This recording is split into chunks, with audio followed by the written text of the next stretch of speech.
This is a long one, so buckle up, fold those tray tables, and put your seats in the upright position. I was a flight attendant 20 years ago. The flight that made me quit was from South Bend, Indiana, to Minneapolis. It started out with a funny story of having an adult star on our little regional flight, 50-seat CRJ. I was the only flight attendant. I got a chuckle of how amped the gate agent was about it. He was obviously a fan anyways.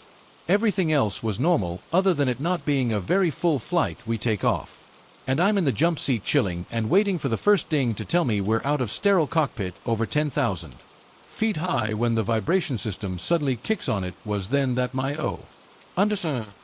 reflexes kicked in, because all I can smell is burning, though there isn't any smoky haze. For a hot minute I thought I was imagining it, but when I looked up, one of the passengers in front of me makes eye contact and gives me a look that confirms I'm not the only one smelling it. No one else notices. Again, it was odd that the first 3 rows were vacant since the flight was only half full, so for the first time ever I reached up and grabbed the phone to the cockpit and hit the emergency button, which alerts the cockpit, but not any of the passengers unless they know what the flashing light means above my head. The captain answers, and it sounds like he's Darth Vader since the 2 of them have their oxygen masks on. I said quietly into the phone, what the _ is happening. They tell me they don't know, and they need me to get up and check behind the GY cart, the laboratory, and then pull up to the hatch to the avionics bay, since they can't figure out where it's coming from, and there aren't any alarms going off. Apparently air traffic control couldn't see from the ground if we were on fire either, so I try to as calmly as I can move through the cabin without making any sort of scene, even though I am pretty much thinking we're all going to die at this point, and my throat is burning from breathing in the fumes. Again, no one noticed, and I'm grateful, seeing as the 3 of us crew members were on the same "we're going to die" wavelength. Literally nobody even batted an eyelash at me crawling on the floor and pulling up the hatch to the avionics bay. I still have no idea how no one thought that was out of the ordinary. So there was nothing that I could see on my side, no visible fire or smoke. I call back to the cockpit, and they say that thankfully they're going to let us land, and that while we wait for clearance they're going to vent the cabin to clear some of the fumes. At this point I buckle myself back into the jump seat and try not to look freaked out as I face the 25 souls in the seats in front of me, as the captain announces to the aircraft that there are fumes and we need to vent them as we need to get back to the airport due to mechanical issues. Yeah, blank stares are aimed in my direction, and I just smile and nod as if this is standard procedure. None of this is standard, so the venting is supposed to feel like a little puff of air next to your ears, but it felt like one of those air cannons punching you on the side of your face, which was just delightful. But soon after we were on the ground safely, and I get to work getting everyone off of this missile to hell so I can have my own freakout moment in private. The 2 pilots and myself wind up chainsum smoking out in front of the airport and not speaking to each other for about a half an hour. What caused all of this was that the engine had been washed out that morning at the maintenance bay, but it was not rinsed or ran properly to let the chemicals burn off or rinse out. That was what was causing the fumes. An hour later we were back on the same aircraft and flew back to Minneapolis without issue. I quit the week after the second scary encounter. Being a flight attendant was hearing the warning messages to the captain during takeoff. Once imagine being in the jump seat and hearing right behind you, winds here, pull up, what wild. Trying to act like everything is cool. I hated that airline so damn much. My best friend at school and I used to go over to one another's home often. His family was always really welcoming and nice to me. I was encouraged to turn up whenever ever I felt like it. On occasion I would turn up and my friend wouldn't be there, but his mom would be like, "Oh hey, come on in, it's great to see you. Why don't you hang out here for a bit? I just have to do a little bit of shopping, so could you keep an eye on the place? There's snacks in the fridge." My friend's mom and my mom were very close, so we had a great relationship between our families. I would often stay home for her if no one was home. This experience takes place when I was asked by my mom to go over to my friend's house with some vegetables our grandmother grew in her garden. It was about lunchtime when I headed over. I pressed the doorbell to their home, but no one came to the door. I guess that no one was in. That was fine, because I was entrusted with the location of their spare key. They hid it in case of emergencies on times like this when they were out, and I was sent to return something. I knew to leave it on their living room table and lock up and return the key where I found it. It was pretty routine, so I took the key out and unlocked the door and headed inside. As soon as I got inside, I sensed the presence of someone in the house with me. I instantly knew that there was someone upstairs. I don't know, I guess I heard a noise or something. I thought, this is out of the ordinary, someone should be down here, and it was Sunday after all. I guess that my friend or his mom was upstairs, perhaps ill, and then I somehow convinced myself that one of them had collapsed or something, so I set the bag of vegetables down in the entryway and then headed in. And upstairs I thought that there could be a thief or an intruder up there, so I did my best attempt of being one with the shadows in my mind. I moved as silently as a ninja. I was a kid, so lay off. Let me just explain the upstairs floor plan. If you're upstairs from the back, there's a storage room, my friend's room, and the toilet, and then my friend's mom's room. If you were to crane your head from the stairs, you'd pretty much see and hear anything that's going on up there. When I stealthily got to the top of the stairs, I didn't look because I heard some strange sound. It's like a PPP sound. Maybe it was an air leak, like the sound of a tire being deflated. It was really weird. I heard the sound, then travel across the hall towards my friend's room. I thought, oh man, there's something weird going on here. I don't think that it's my friend or his mom making that noise. I just climbed the rest of the stairs and headed towards my friend's room. I was careless or brave, but it happened. I craned my head around the doorframe, and I saw a man in his room. He was spitting on the floor. That was the source of the sound. It was incredibly gross. I was completely lost for words. It was like I was dreaming. He spun around and looked my way. He didn't seem at all surprised by my presence. He even gave me a cheerful greeting. Oh, hello. I felt awkward enough to respond, oh, hi. That's all I could muster up. I was still very confused. A few seconds or so crawled by, and then I asked, what are you doing? Oh, just keeping my ex in her place, showing her who's boss. This is how you do it. I looked around my friend's room, and his toys, his dresser, his chest of drawers, and his clothes in his wardrobe were covered in this man's spit. I was stunned. There was someone who was completely out of their mind stood there in my friend's bedroom. A thought jumped into my mind, get the police. I ran downstairs and grabbed my grandmother's vegetables and ran to the police station. 3 officers accompanied me back to my friend's house. They headed upstairs, but they said that they couldn't find anyone in the house. My friend and his mom, who been out, arrived back to their home to be greeted by the flashing lights of a police car and officers holding notebooks. By the time they'd heard my story and heard from the officers, they were both in tears. It turns out that the man I had seen in my friend's bedroom spitting on everything was my friend's dad. Apparently, he had been searching for my friend's home after he got divorced from his wife. I have never met someone with that much malice. I never thought that an adult would do that to their own flesh and blood. Well, my friend's mom said to her son, we will throw out everything. He spat on my friend, reacted at first with anger. He actually had to be restrained by an understanding officer. I helped calm him down, and I'm not ashamed to say that I had tears in my eyes too. My family gave some money to my friend's mom. His dad even spat on his underwear. Can you believe that? We wanted to help, but not pity. The money we gave them was given out of love, not obligation, righteousness, or sympathy. There are decent people out in the world, and I personally would never let that bastard's actions cloud my impression of those who do good out there. This is why the story is so hard to share. There's no lesson, there's nothing to be garnered except from disappointment in the man who committed those faux deeds in his ex-wife's empty house. My dad and my brother took turns in picking my friend and his mom up from workmar school and dropping them off. I was too young for a license. The police let their intentions be known to my friend's dad. Never came. Applause.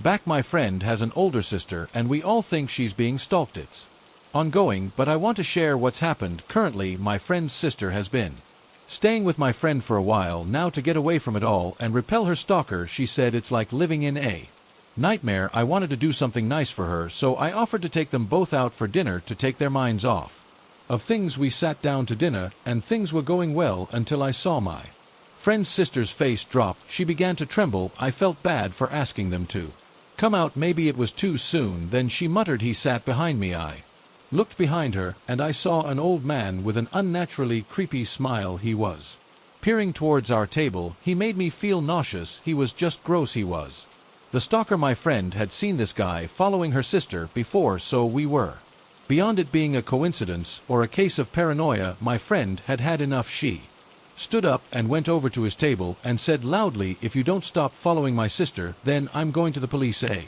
Few tables of people looked over, but the old man just sat there smiling that insane smile. After a few moments, he got up and stepped away from his table and left. His expression didn't change, he just kept smiling. We thought that bit of public embarrassment might be enough to put the creep off and make him leave my friend's sister alone. We were convinced it would work, and it turned out to be a correct prediction. Over the coming days, we would all joke about how easy it was. Everything came to a standstill for her sister, and a sense of normality was resumed in her life. However, just as soon as it ended, it seemed to start again.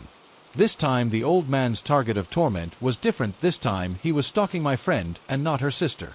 And he was a little more cunning in the method of stalking this time round. The old man began to haunt her life. He would just appear any place she went, but always at a distance or appearing inconspicuous. I will give you some examples. If she was out taking a walk or simply heading home, the old man would appear on his bike riding towards her, or from behind her. He would smile that creepy smile of his as he passed her by. He would be there during rush hour in the subway where crowds are gathered. It made her feel as if she had no escape from him. In places where it was difficult to move or get away quickly, she'd see that weirdo and his smile.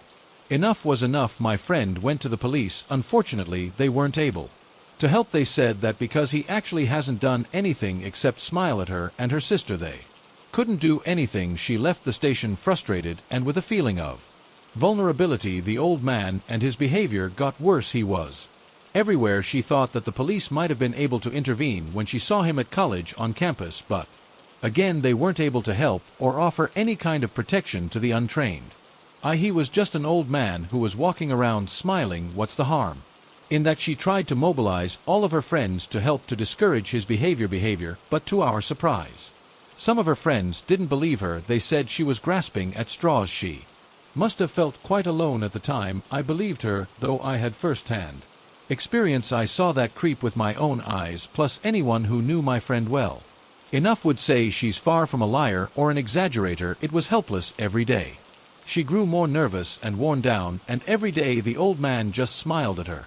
He never did anything, he just watched her and smiled. She eventually dropped out of college and has grown less and less responsive to my calls and messages. I haven't really heard from her lately, and it's really worrying me. I feel as if we are right on the edge of something happening. Maybe I should speak up and yell at him like she did for her sister. But if I did that, wouldn't he just start stalking me? I don't know. Recently I got in contact with her sister and I asked how she's doing. She thought that she was just wrapped up with studies. She didn't know what had been going on. I don't know what will come of this, but I'm hoping she's just laying low for a while. I hope that creep hasn't escalated his stalking. This was a horrible thing to experience. It happened when I was running late. I finished work later than I wanted to that night, so I was rushing home through the neon-lit downtown area of my city. I saw something as I was rushing that made me stop in my tracks. There was a little girl in one of the alleyways. She must have only been about 8 or 9 years old. This part of the city at this time of night was no place for a girl of her age, I thought to myself. As I looked her way, I noticed that she was stood in an alleyway next to a well-established gentleman's club, stripping and much more went on in there, so I'm told. Anyway, she shouldn't have been there. I was a little worried for her. She was wearing a red school bag, and it looked to be filled to the brim. It looked quite the burden for the little girl to be carrying. I wondered if she'd gotten herself lost. She began to head further into the alley, and I went after her. I didn't need to second-guess myself. I had to find out if she was all right. She was walking in the darkness of the alley, all alone. Her head was down. Is everything all right? Is your mother nearby? I asked. Tentatively, she said nothing, just shook her head to indicate no. How about your dad? Is he around? Her face looked as if it turned to stone in that moment. He's so far away. What the hell? I thought to myself. The little girl turned around and started heading off further into the alley. I reached out to stop her, and I ended up grabbing her by her bag. I must have caught a clasp or a clip on her bag, because before I knew it, the contents of her bag spill out and cascade onto the floor. In her bag, amongst her textbooks, was a large transparent bag of white powder. No way. I hurt myself. Mutter softly. I called the cops. I had to. Something wasn't right here, and I was really worried about the girl and why she had what looked like to be drugs in her bag. I heard from the police afterwards, and it turns out that the young girl was being forced to work as a drug courier by her stepdad. He was apparently part of the Yakuza, her biological father, was in prison, and her mother had deserted her and left her with a gangster years ago. Her stepfather was arrested, and the girl was taken into care. The officer mentioned that she will likely go to an orphanage. I hope she's doing well and is happy to think that 3 adults let her down so terribly. Really puts a knot in my stomach. I really feel for that girl. No childhood should involve being a drugs mule. This world can be so cruel. Sometimes I work overnight at a 24-hour diner. You can probably guess what company. I'm used to weird people and odd things happening, but tonight was too much. The restaurant backs up to a field that has a tree line, and my cook and I went out back to smoke. We could hear someone yelling in the distance, but we get a lot of homeless people that come through town that are usually harmless, so we just shrugged it off as weird and went back inside. Later I came out again to smoke and throw away some trash in the dumpster that's next to the field. It was stupid to go over to it, but I hadn't heard that scream again. As I'm walking away from the stir, I hear, "Hey, come here, hey, come here." It was much closer than when we heard this person screaming for the first time. I went inside and got my coworker, who owns a car with a spotlight on it. We shined it out into the field, which again, not smart, and we know that. But we couldn't see where he was, but the guy kept saying, "Hey girl, come here." I called the cops by this point, because it was just too weird. As soon as I get off the phone with them, this guy comes walking out of the field. He's an older man wearing a tan trench coat, and my coworker and a customer ran back inside because this guy was hauling asses across the parking lot. He started to come towards the door, and I called the cops again. My cook cut him off and told him he needed to go. The man was acting erratically, yelling at my cook, and said, "I'll end your life the next time I see you." He kept moving his jacket by his waist like he was flashing a weapon, but I couldn't see anything from inside. The cops get him down the road, and an officer came by and basically said the guy's homeless and not mentally stable. No, understand, sir. We told him everything that happened, and the cook pressed charges on him. The officer told us that there wasn't anything they could do, and he wouldn't give them his name, so they let him go. Basically, it ended with, "Oh, bye. The way he's known to carry a knife in his waistband. Call us if you need us." Bye.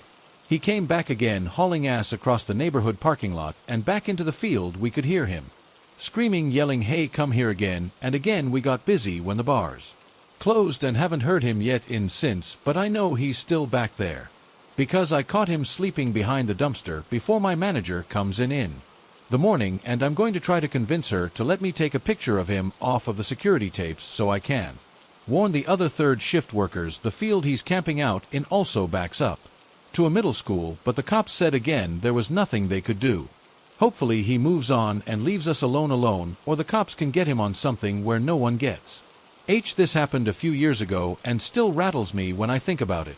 For context, I'm a female, and at the time I was around 25 years old. I worked in an office of around 150 people. One day, I received an email from a coworker, but I didn't recognize his name. The email basically said something along the lines of, "I'm sorry if I did something to offend you. Given the situation, if you prefer never to see me again, I understand and will avoid you in the kitchen." I was extremely perplexed, as I had no idea who this guy was, but I must have done something to offend this person, right? I responded back along the lines of, "I'm so sorry if I offended you. Sometimes I zone out and it can be perceived as if I'm rude, so I apologize." After this response, he started getting irritated, basically denying my apology and acting all passive-aggressive about it. I wish I kept a screenshot of these emails, but basically he was confusing the hell out of me with this misunderstanding, so I sent him a message suggesting we resolve this in person. Big mistake. He agreed to meet me in the kitchen in the office. I go there and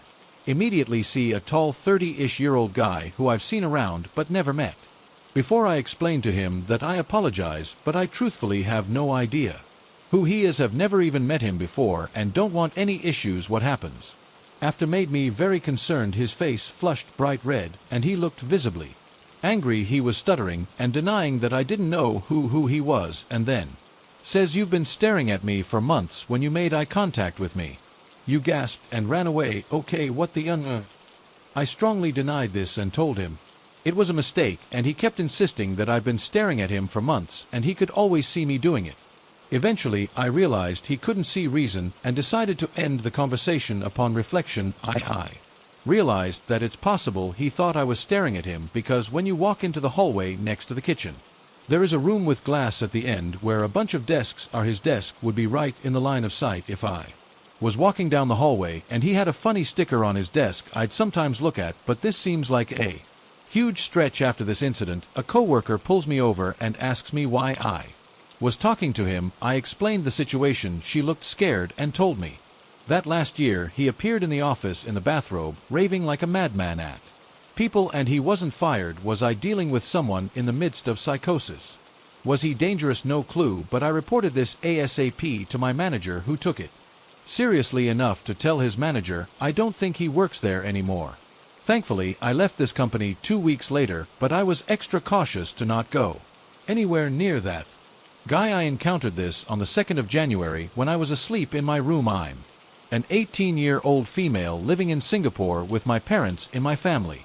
It's only my mom, my stepdad, and myself living in a small apartment. I have my own bedroom as I'm an only child. My parents took the smaller room, and I had the master bedroom, which has a big window that's facing the back of our house. For my bedroom, there's a big space outside of our window that's between every apartment unit over here, so there's no way someone would unintentionally stand near my window. You have to walk in and go for a few turns before coming here. I eventually fell asleep at around 11 p.m. and I forgot to close my blackout curtains for my window. Even though it's a frosted window, anyone can see through it if they stood close enough to it for a closer look. Exactly at 1:23 a.m.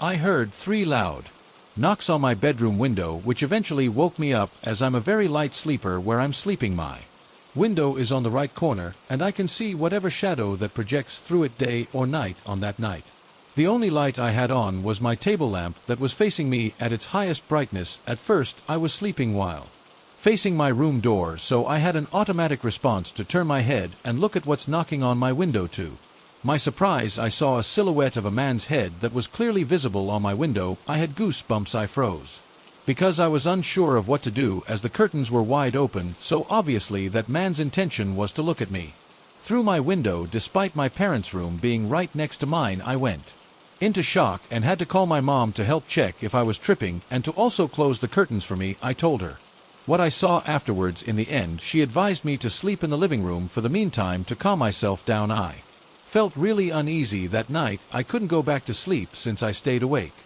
That same night, I heard 3 more knocks coming from my bedroom at 3 a.m., which of course I had to assume it came from the window. Before this happened, my curtains were already closed and blocking my window's view, so I thought that it would be fine for me to go ahead and get a little look on who or what knocked on my window. The only difference this time is that the knock was louder but slower, like the ones you would experience if you're in an old haunted house. Come to think of it now, I wish I stayed in my living room. I had my face and hand holding on to the window, since I had to get a closer and clearer look, since I didn't see a silhouette when I was standing from a distance from the window, and me still being paranoid from what happened hours before. I saw a man who was around 180 plus m standing outside of my window about 4 m apart, standing and staring right at me, who's currently frozen in place at the window.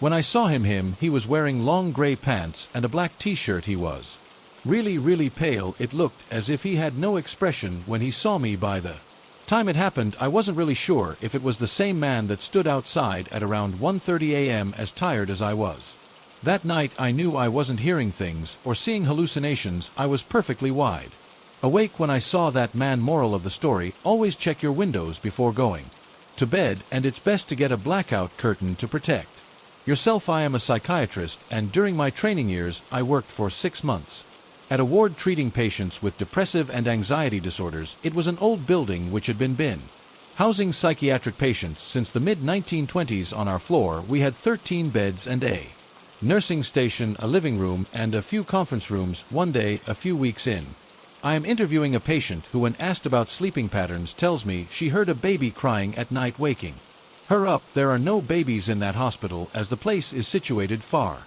away from housing areas, and there were restricted visiting hours. Afterwards, the nurse pulls me aside and tells me that the baby crying thing is not a psychotic symptom. She is very serious about this, but won't elaborate. I kind of shrug it off, as either way it has not changed the diagnostic or treatment, and I forget about the experience. Around 3 months into my stay, I sit in the nurses' station, and 3 nurses behind me are talking. One of them says she's very active today, and another responds with, "Really? Oh, I hadn't noticed." I turn around and ask them who they are talking about.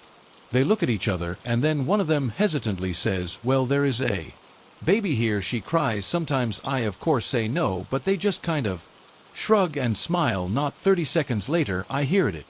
Sounded far away, but not too far. A cry, clearly a baby cry, sounding like it is separated from us by maybe 2 or 3 walls. I'm perplexed and look at the nurses. They look at me like, "Told you so." I of course ask about this, but they can't say anything else. But this faint baby cry is there and has been there always since then. I heard it maybe 2 to 3 times a week. I told a new doctor about it, who laughed. However, a few weeks into her stay, she came to me white as a sheet and told me she heard it on her coffee break. All the nurses just kind of knew about it, and being in psychiatry, hearing that kind of stuff is not really something you brag about. I was transferred and haven't heard it since. I think about it sometimes, but I don't really know what to make of it.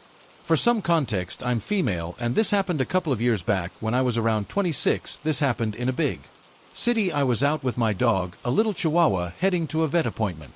But I was pretty anxious and focused on getting to the vet ASAP. I was wearing a mask because it was in the middle of the worst part of the pandemic, and I was wearing a t-shirt with my university on it. I saw suddenly lock eyes with a guy on the sidewalk headed in the opposite direction, and he comes up to me while I was walking and says, "You went to NYU?" I said yes, and he started to walk with me along the sidewalk the opposite way he was headed. He was right by my side, explaining what a great school it is and how he's in grad school there. Somehow I felt like this was very unlikely. He looked 30 plus and didn't seem to know anything about the college and didn't give any details. He starts asking me more questions, and at this point I'm speed walking down the block, and he just keeps walking right next to me. My dog at this point is getting really antsy, and I'm incredibly uncomfortable as I have no clue who this guy is or why he's trying to walk with me on a busy sidewalk. Suddenly my dog starts to bark and growl at him aggressively, and he doesn't seem to care and just keeps walking with me. At this point it's been like 5 to 10 street blocks with me trying to keep my dog from growling and barking, and him asking me questions. I tried to explain I'm going to a vet appointment, but I was nervous. Eventually he says, "Can I see you without your mask?" I legit flat out say no, to which his eyebrows go up like he's shocked. He keeps pushing, and I keep flatly telling him no. Then he tells me he wants me to go get coffee with him and inviting me to go with him. I decline and tell him I have a boyfriend and assured him I was getting engaged soon. My dog is still flipping an absolute barking aggressively at him, but finally after like 10 streets after he realized I'm taken, this guy departs and leaves me alone. Now I know the most likely explanation is guy thought I was pretty, wanted to ask me out on a date, and he was awkward. But holy please do not follow a young woman down 10 streets who you don't know. It was unnerving, and I still remember this years later. I guess he made an impression when I was around 12. I lived with my mother in a granny flat. The flat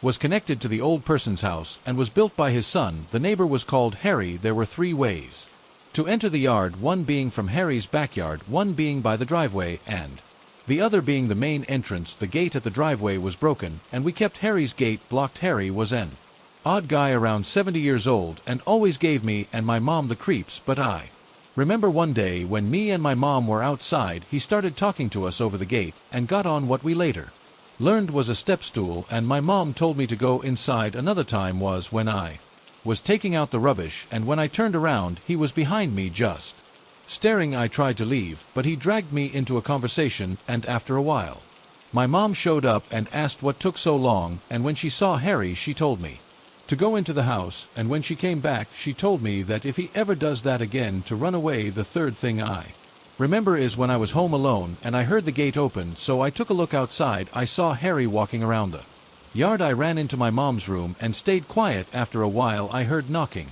Then the gate opened and shut, indicating that he left. The final issue was when me and my mom were mowing the lawn. When I felt I was being watched, I looked up and there was Harry standing near his back door, just staring. After a minute my mom realized I was staring at something and looked up. She immediately got mad, telling me to get inside and lock the door. My mom started yelling at him, saying, "What are you doing? Go away, leave us alone. If you keep this up, I'm calling the cops." I don't really remember what happened next, but after a few months we moved, and it was the biggest relief ever. My mom told Harry's son what had happened after my mom yelled at him, and I'm guessing the son told his dad to leave us alone, but it was definitely creepy. To give context, I used to be a 911 dispatcher for a small city. We dispatched all law, fire, EMS for the entire county, and within this county were multiple law agencies. I had been there for about 3 months or so when I met him. Jake had recently transferred from a big department in California and landed himself randomly at our department. It didn't make much sense as to why he left California in the first place, but he always insisted it was just time for him to move to a smaller and less dangerous department. Him and I quickly became close and would chat almost every day after I got off shift. Within a few months, it became apparent that we liked each other, and our flirting progressed into something more serious. Fast forward a few months later, and it turns out he was doing some inappropriate things to photos and videos of me whilst he was actively on duty. This and a few other things he kept hidden on duty led to him losing his license and leaving. During the process of his termination, his sergeant had suggested I could get a protective order against him, as he'd made threatening statements previously towards me, things such as, "You better be telling the truth, I'll find out Tuesday if you're lying to me." I had began to fill out the paperwork and was told I had a temporary protective order on him in the meantime, but I don't think I ever did. About 2 weeks after his termination, he calls me to catch up. The entire call is like an old friend to an old friend. What am I doing for work? Do I have a boyfriend now? But progressively turns more personal. When does my shift end? What do I drive? Being 18 and naive, I treated him like I always had answering his questions. I had contacted his old department afterwards, as his sergeant had told me to let him know if I was ever contacted again, but they turned me away pretty quickly and didn't want anything to do with it. With that, I blocked Jake. Roughly a month later, I get a call from a new number, and it's Jake once again. He wants to meet up and catch up, but this time he so casually goes on to tell me about this new house he's wanting to buy in my neighborhood. Knowing it's my neighborhood, I had never told him where I lived in town, let alone what specific neighborhood. During this call, he progressively got more aggressive as well, making statements such as, "If I knew I was going to get canned, I should have just had my way with you." He half-heartedly joked about getting a hotel room just for me, and that was that. A few days later, he FaceTimed me and once again came off as simply wanting to catch up, as he was sick. Midway through our seemingly normal conversation, he makes it apparent he's been touching himself this entire time. Keep in mind, nothing suggestive was mentioned, and our conversation at that point was about his new dog he's blocked once again, but has tried to follow my social media, and now I've started to see him in my area. Last I knew, he lived nearly 30 to 45 minutes in the opposite direction from me. Am I reading too much into this, or should I genuinely consider this stalking? As any typical 24-year-old, I'm very independent. I have multiple chronic illnesses which disable me, so my independence looks a little different to what yours might. For example, I use a wheelchair when I'm out and about, or in the house if I've got an active injury and can't walk, like a bad hip dislocation. I recently got a new wheelchair, and there's one particular feature I made sure I had, or more accurately didn't have, because of a situation that has happened to me a lot, and one event that left me fighting for my life. My new chair doesn't have push handles. I've always hated when people lean on my chair, or in public a stranger just grabs my chair by the push handles and starts trying to help me. If I needed a push, I'd have someone with me. As it is, I have a power assist application called a smart drive. My smart drive has given me my independence back, as I did used to be reliant on others to put me, but now my nifty of little fifth wheel does the propelling for me, and I can roll alongside my friends, get up hills, and it generally just means I can leave the house alone. But some people see a wheelchair and assume the helpful stranger position and go in for the push. Not only is this incredibly annoying, but rude. How would you feel if you were just minding your own business, crossing a road, and someone started pushing on your legs, or just hung you on top of their shoulders and carried you off anyway? I digress. This incident happened back in 2019, so pre-pandemic times, and I was out and about doing some shopping. My old wheelchair had push handles because I hadn't started off with the smart drive, just my manual chair, but at this point I did have my smart drive, hence me being out by myself. I also have been wearing a mask for longer than the rest of the country due to severe allergic asthma. My main triggers are industrial or environmental particles, sprays, perfumes, and cigarette smoke. So picture this, I'm outside wheeling along on my own wearing my VOG mask, window shopping basically, and then I was whizzing forward, my first thought being that I trapped my waistband accidentally and started the smart drive up, but I very quickly realized someone was pushing me. I tried to hold my push rims to brake and turned around to tell them I'm fine, thank you, I don't need a push, and I actually have an electric box that pushes it for me. But this person just didn't care. They started laughing, a strange forced laughter, and I became more firm. Seriously, let go, I'm fine. This person didn't bat an eyelid. They didn't give a they just kept pushing me and said loudly in a patronizing manner, yes, we're going home now. At this point we're going pretty fast and heading in a direction I really did not want to go towards on account of it being a very industrial area where I know the traffic is bad. Buildings are being demolished for the HS2 railway and lots of people smoking at bus stops. I still have my mask on, but I start trying to reach out to strangers, shouting for someone to help me. No one did. Everyone shrunk away, staring. We had the crazy disabled girl in a chair and her poor carer having to rush her home with a variety of excuses. Oh, I told you we don't grab people. Yes, I know we're getting tired and you're overdue for meds. Let's not ruin anyone else's day. Sorry, everyone. She's in a lot of pain and gets hysterical like this as he rushes me past a long line of bus stops, several smokers worth of fog beginning to penetrate my mask. Seriously, get the off of my chair. I need my inhaler. Let me go. We kept going and turned down a quieter street where there were literally bulldozers and wrecking balls, and the air was thick with dust. I'm getting scared. I'm wheezing. I'm really panicking now as I know we're headed out of town and I have no idea where we are going. Finally he up, stopping my chair, coming around in front of me and ripping my mask off, and begins to say, listen, you little But before he could get any further, I surprised him with a very forceful kick in the crotch. He counted on me being paralyzed, I guess, and didn't count on two things: one, my legs working enough to defend myself, and two, the power of panic and fight or flight when a person's throat is closing up. As he recoiled from the hard kick, I did what I've seen people do in films and brought my hands together and down onto his back as hard as I could, which I think winded him as he let out a wee almost as loud as my own. He dropped my mask on the floor in his panic, and whilst he was backing away, I reached around to my rucksack to grab my inhaler. I immediately took 2 puffs whilst he was cursing and screaming at me, but my ears had blocked up and my vision was going funny. A couple of the builders had seen the commotion and come over the road to see what was happening, and I pointed at the man, wheezed out, help, I don't know him, before I blacked out. When I came back, I was being lifted onto an ambulance gurney with paramedics and a builder around me. The man who had commandeered my chair was gone, and I had a nebulizer and oxygen blasting through a mask over my mouth and nose. I have never been so glad to take a breath. My vision was still swimming, and I felt like I'd been jabbed hard in my throat and couldn't really squeeze any words out. They loaded my chair onto the ambulance, and then we went off to the hospital when the builders came over, and I blacked out. One of them saw my inhaler, saw that my lips were blue, heard my wheezing, and immediately called 999, and the guy who'd almost killed me took off. Another builder tried to chase after him, but he didn't catch up, and the guy got away. The one who called the ambulance came with me to the hospital, and I've since become good friends with him. My family will forever credit him for saving my life that day. The police came to see me whilst I was still in hospital and had me report what they called an attempted kidnapping.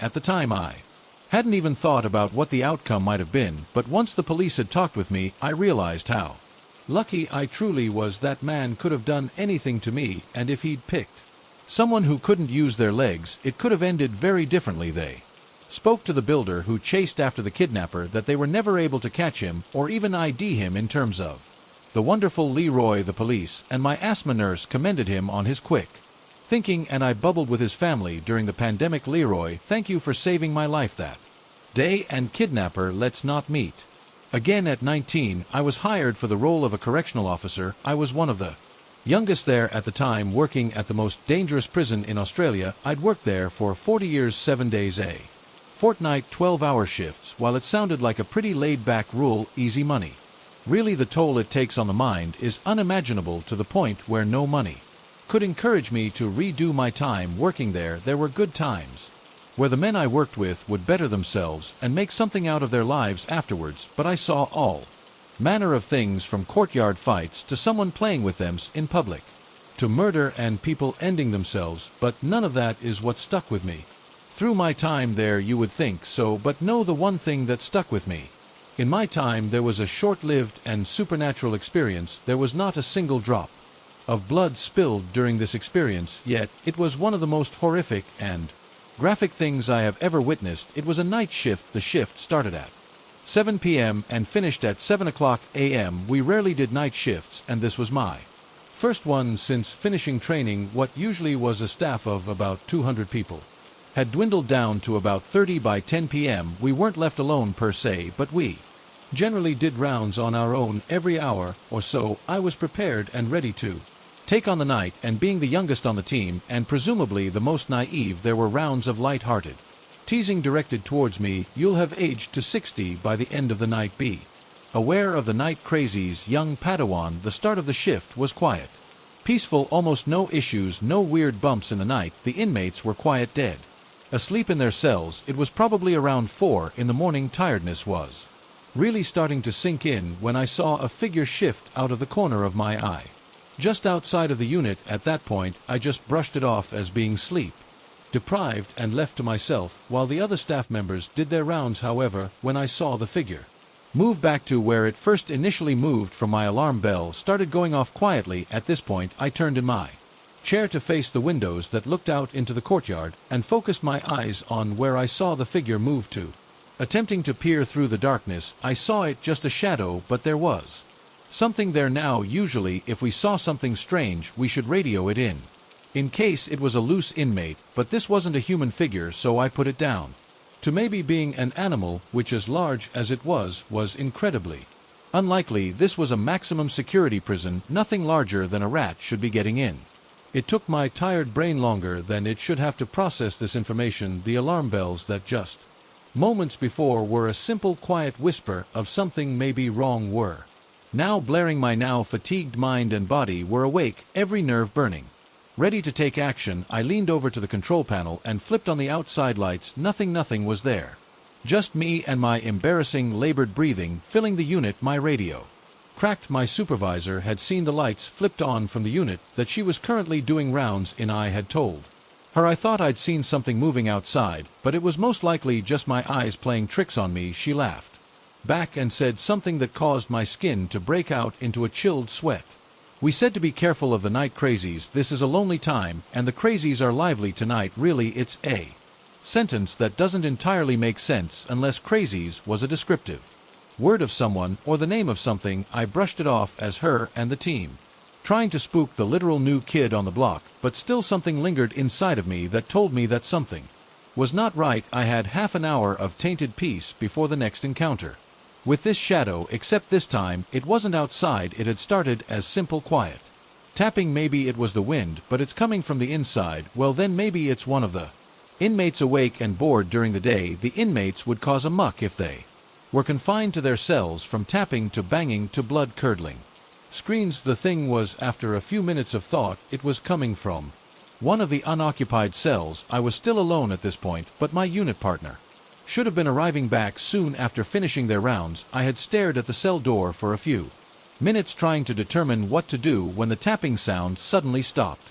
My previously furrowed brows softened into a picture of surprise, but mostly relief. Almost immediately after relaxing, the scraping started, a long, painful sound like someone drawing their nails across a blackboard. I cringed at the sound initially, but then panic took over. It wasn't a loud, deafening sound, but it was there. It was happening when it shouldn't have been. I wrecked my brain on what to do. Radio in, strange noise coming from unoccupied cell. Going to investigate. My unit partner gave their affirmations and reported that they would only be a few more minutes, that it's probably nothing, and that I don't need to wait for them to check in on the cell. I wish they'd asked me to wait. I stood there and then walked over to the cell in a daze, not even a single hesitation. This outward confidence was at war with my insides, my heart pounding, my brain screaming for me to stop, and my lungs burning for air. My stomach was tied up in knots, and even with these warnings that something was terribly, terribly wrong behind that door, I didn't Stopped myself reaching for the latch,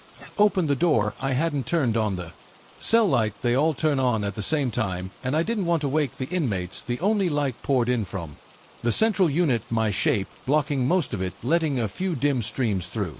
I stepped in. I don't know why we aren't allowed to step into a cell before inspecting it, but I did it anyway. I stepped inside and into the corner to let more light in, and I saw it. It was facing away from me, a crouched humanoid figure. Its skin was a sickly green-gray color, its knees bent forward, the kneecaps facing towards me. Its limbs were long and skinny, its joints large bulbs protruding from underneath its skin. It didn't even acknowledge me, it just raised its long arms up above its head, placed the tips of its grotesque digits against the concrete wall of the cell, and ever so slowly dragged its fingers down. I had been silent up until this point. The fingers were halfway down its path when I let out a small gasp. It paused just for a second, then it started to stand, its perverted knees cracking as it did. I was frozen. Its head was sat on a dangerously long neck that was almost the length of its demented body. It had to stoop so that its head wouldn't hit the roof. Then it started to turn, but just before I saw its face the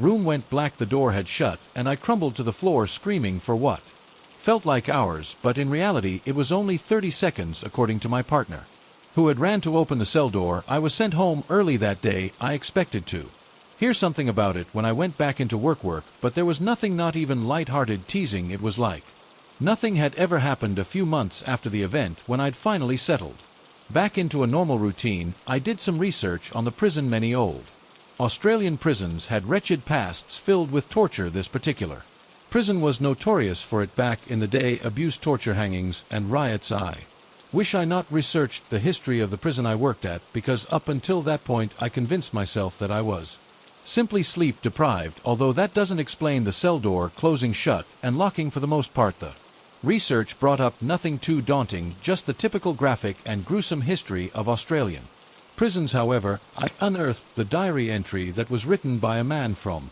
those dark times, and one of his last entries really put the nail on the coffin for me. It stayed burned in my mind for these last 40 years. This is what his entry said: the walls we tap to make song are the same walls we scratch. Our nights, our loops, and our hunger destroys our truth. They break our legs, and for daylight we beg. Instead they stretch out our necks with their news.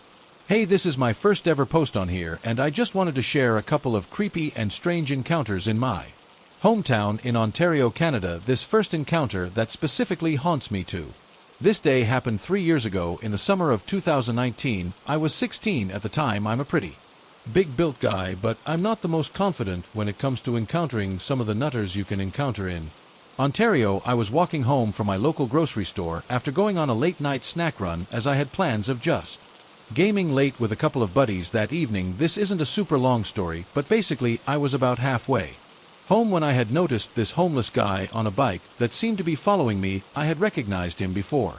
That's funnily enough, about 9 months earlier, I had purchased him a coffee and a bagel during the winter months from my local Tim Hortons, so I figured maybe he recognized me. I glanced back a couple of times and had noticed he was still on me. I crossed an empty parking lot and I felt like he'd gotten closer, and he was speeding up and was coming in hot, until I pretended to reach into my pocket for a knife, and then as soon as I made that motion, he made an impressively quick sharp turn and sped off in the other direction. Again, it's not the creepiest thing, but it's still one of the more strange things that I've had happen. I couldn't tell you what his motive was. I had no idea if he wanted to jump me or rob me. Not a clue. This second encounter is a bit more unsettling. I was walking home from what my job was at that time. I worked at a Wendy's around the corner from my house, and I just finished my first-class closing shift. I had noticed about halfway down my street there was a guy just standing almost in the middle of the road. As I got closer, I realized it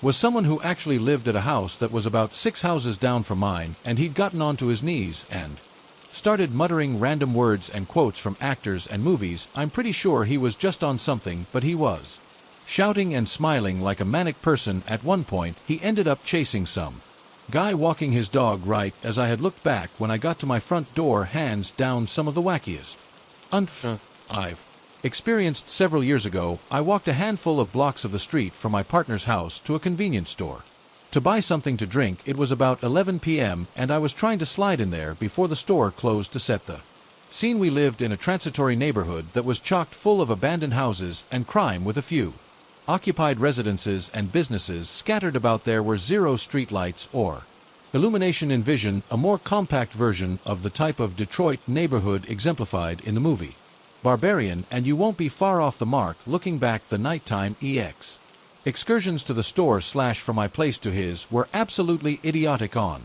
my part, but after living in that environment for years, you just become accustomed to it. Anyway, it was one of my many foolhardy nighttime store trips. My partner by then would ask me not to do it, but I just ignored that. I wanted my drink. I got the few blocks up the street in the usual darkness, got my drink, and left the store to head back.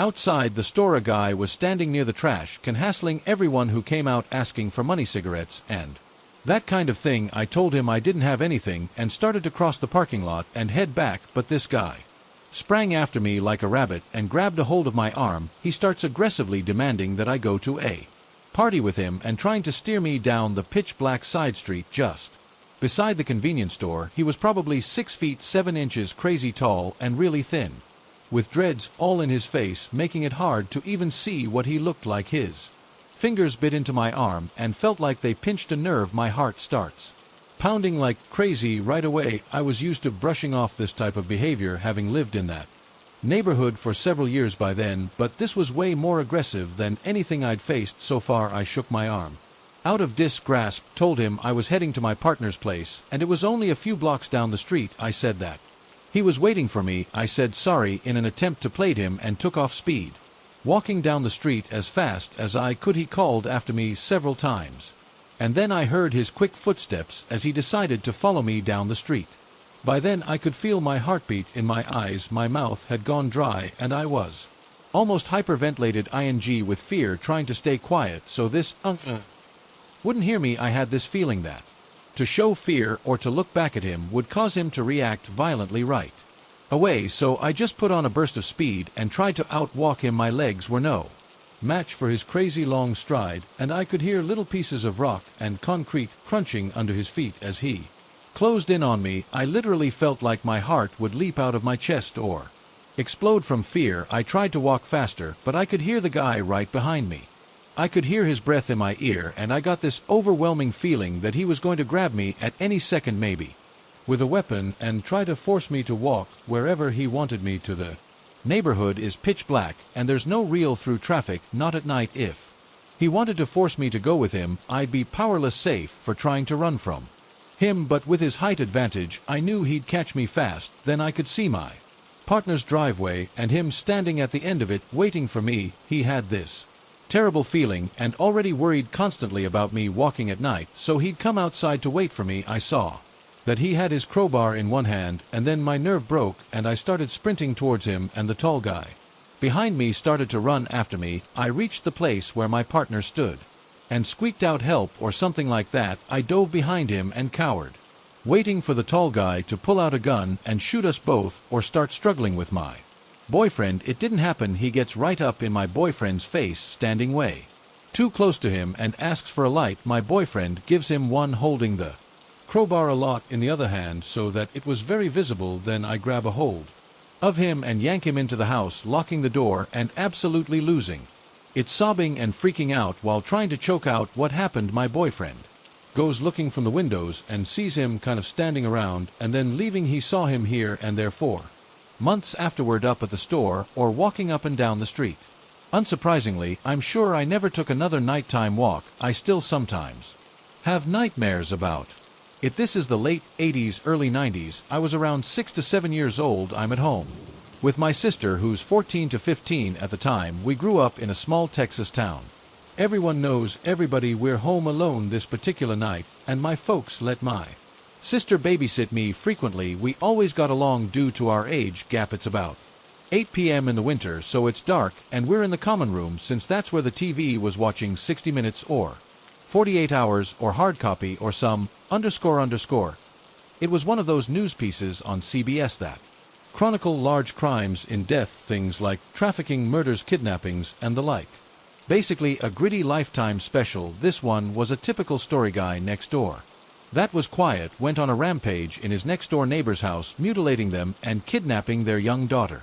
Well, the thing about our house common room is the door leading to the backyard was a large glass door on a wall of floor-to-ceiling windows, nothing but blackness beyond it unless you have the backlight, on which we did not. The front doors on the side of the room with a small entryway. This is a solid door, so you cannot see what's beyond it, with a glass storm door on the outside of it. About 45 minutes into the show, they're talking about the ongoing manhunt for this crazy guy, and all of a sudden there's banging. It's coming from the front door. We jump the underscore up and scream like banshees. Dead silence now.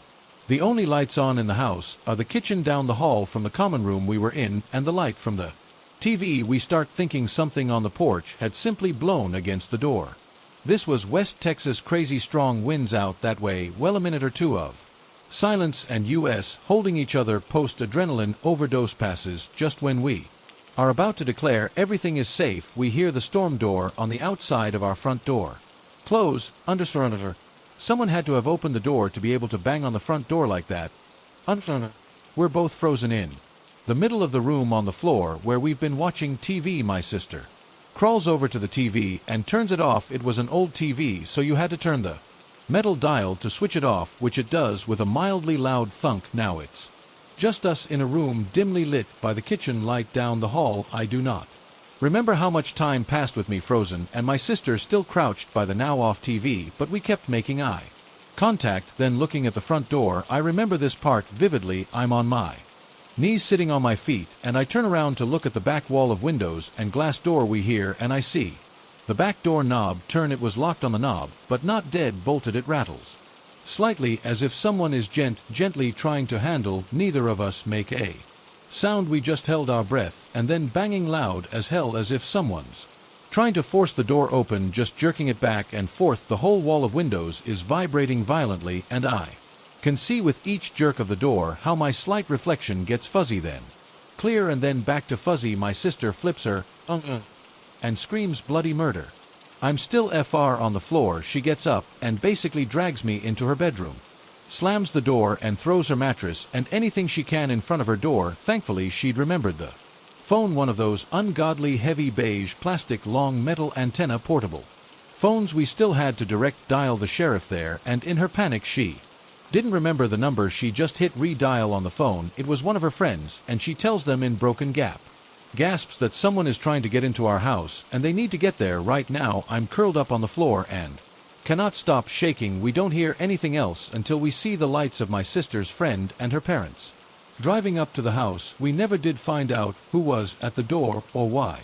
There was no signs that anything happened except a couple of scuff marks at the bottom of the back door that we couldn't remember if they were there beforehand or not. Nothing like that has happened to me or her since, but we for damn sure never forgot to lock a door after that. I grew up in Wolverhampton in the West Midlands, UK. I was 12 years old, and let's just say I didn't have the easiest of upbringings. I was smoking, drinking, and staying out late around this time of my life, so I was bunking off of school. My mom was at work, and it was late morning time, around 11 a.m. I wanted to buy some cigarettes, but as I was well under the legal age, I had to hang around outside the shop and ask strangers if they would take my money and purchase them for me. About a mile and a half from my house, there was a little shop called the Spar. It was on a fairly busy road. A row of hedges lined one side with a gap that led into the field beyond, and houses on the opposite side, so I was standing maybe 15 paces from the shop waiting for people to walk past so I could ask them to purchase my cigarettes. I usually second-guessed if they would be willing by how they looked. I asked a lady, maybe mid-40s, shoulder-length blonde hair, black business trousers, pink elbow-length jumper, looked like she smoked, and she said no. I asked a guy, maybe mid-50s, shaved brown hair. He was wearing blue jeans and a white t-shirt. He ignored me, so I was getting desperate by this point and decided upon asking anybody that came by. Then I see a rather disheveled-looking man coming up the road towards me past the row of hedges. He was wearing dirty dark brown suit trousers and a button-up dark brown dirty velvet jacket. He had a black bowler kind of hat on, and he kind of limped a bit as he walked. As he got closer to me, and I was trying to suss out if he looked like the type that would possibly purchase a 12-year-old cigarettes, I noticed he was probably homeless and possibly in his late 50s to early 60s, but I thought, hey, he probably smokes. I'll ask him. As he approached me, I gave him the usual line, "Excuse me, mate. Would you please go and into that shop and get some cigarettes for me? He stopped and thought for a second, then said, how old are you? I lied, I'm 15. Almost 16, and he said, all right, which ones do you want, and held out a really dirty hand. I gave him my money and asked him to get some tea, offering I had the exact change. He goes into the shop, and I'm waiting outside, excited. I'm finally getting my cigarettes and can go home and chill out before I have to leave the house again to make it look like I've just got home from school. He comes out and gives me 20 sovereign. I'm WFF to say the least, and say, but I only gave you enough money for 10, and I start panicking because I don't have any extra money on me to give him. At this point he hooks my arm in his, holding my arm firmly to his side, and starts to walk back towards the hedge-lined road. All the while he's telling me how I can make up for not having the extra money for the cigarettes. I'm kind of stunned at this point, and my mind is blank. I guess I was in some kind of shock. He leads me through a gap in the hedges and into the field, all the while talking non-stop, still briskly walking with my arm locked in his. He's telling me how I can come to his house and help him fix the roof tiles. I'm still in silent shock. The field is huge, and I can see it leads into more fields and more fields. I can hear the cars behind me getting more distant. I can't see any houses for miles. There's just fields. He's still talking, but I'm not taking in what he's saying. My mind starts to race. I finally realized something about this isn't quite right, and I have to get away. As he's walking, still holding my arm, I suddenly and violently pull back with my arm straight. My arm slides out of his very quickly, and he goes flying forwards and lands in a heap on the floor, and I take one big step backwards. I'm terrified at this point, but still in shock. I can't speak. He's laying on the ground groaning and holding his leg. It's like he's in a lot of pain. Why do you do that? For you really hurt me. Help me up, help me up. He's holding his leg and puts his hand out for me to help him up. I'm frozen. My mind is racing so fast. I'm looking at this disheveled man right now in the eye, laying on the ground groaning like he's in pain, but something about this situation didn't sit right with me. My gut was telling me to run. Don't help him. I bought you those cigarettes, didn't I? Helped you out. Why did you do this? You've hurt me. Help me up. I take another step backwards, all the while looking into his green eyes. All of a sudden, he stops groaning and asking for me to help him up. He points his finger at me, looking me right in the eye, and says, you're a smart girl. It was like an electric shock ran through my body, and I turn and run. I don't look back. I just run as fast as I can. When I'd gotten off the Hedgeland Road and turned into the next road, I slow down. As I'm out of breath, I start bawling my eyes out, and I'm shaking uncontrollably. I keep checking behind me, catch my breath, and don't stop running until I get home. At the very least, I was terrified. I bump into that man again, and I never tried to buy cigarettes from that shop ever again. Each year around this time, I open up my Time Hop app, and I'm reminded of a night 3 years ago. Photos of softball C's, black and blue bruises all over the right side of my body come up. I'm honestly somewhat thankful for that, because it could have been much worse. I'll just never know. 3 years ago, after a blackout Wednesday night with friends, I found myself locked out of my partner at the Times apartment at around 3 a.m. She was out with coworkers doing the same after her serving shift ended. We live in a big city, so I'd taken the train from where the night ended with my friends straight to her place, and decided I'd just wait for her rather than head back home, as the commute would be another half hour or so, and my phone was dying. I was honestly just ready to sleep. In hindsight, I obviously just should have headed to my own apartment that night, after multiple texts and phone calls from me to her to come home. My partner, being thoroughly annoyed with me, was not in any rush to end their night drunk and upset. I sat inside the entrance gate to her apartment community, and Sal, it was raining and cold, and I was exhausted. Putting myself in this situation all alone was my parents' worst nightmare. But at this point my phone was dead. I didn't have enough cab money, and there was no way in hell I was walking 15 minutes back to the train to head to my own apartment. A few minutes later, a man in a ski mask, sunglasses, and an oversized parka walks up to me. I remember him so vividly, asking, "Are you okay?" I responded that I was fine, and to "Police, stay away from me." I gave him the benefit of the doubt. I thought for a split second he was genuinely concerned. I mean, here I was, a college-aged girl, sitting outside in the rain at 3 a.m. completely alone. But at 3 a.m. you don't just approach a girl dressed like that and mean no harm. He then brandished an X-Acto knife, and then asked you sure you're okay. He picked me up with one hand while repeatedly striking at the back of my hood with the knife. All I could do was scream. I know I asked him why he was doing this, but I couldn't even bring myself to pull out the mace in my coat pocket, and I was so stunned. Talk about fight, flight, or freeze. I don't know if it was a car that drove by or my screaming that caused him to stop, but after the longest 30 seconds or so of my life, he threw me to the ground and ran, leaving me with those awful aforementioned bruises. I'll be forever grateful for the thick hood on my coat that came away with some knife cuts. Had my hood not been up, he would have absolutely sliced the back of my neck and head. My partner pulled up in a cab a few minutes later. At least I think it was a few minutes later. It was really a blur. I definitely went into a state of shock. We called 911 from her charged phone, stayed awake for the police to come and take a report, but we didn't hear much else afterward. There's a decent amount of crime in my city, so I wasn't really expecting much to come of it. What scares me the most is that number one, I still don't know what the man wanted. Number two, he knows what I look like, and I have absolutely no idea what he looks like. And number three, I'm pretty certain I was followed all the way from the transit station to the apartment complex, which was a fairly long walk. Those three reasons still give me chills. Ski mask man, let's not meet again.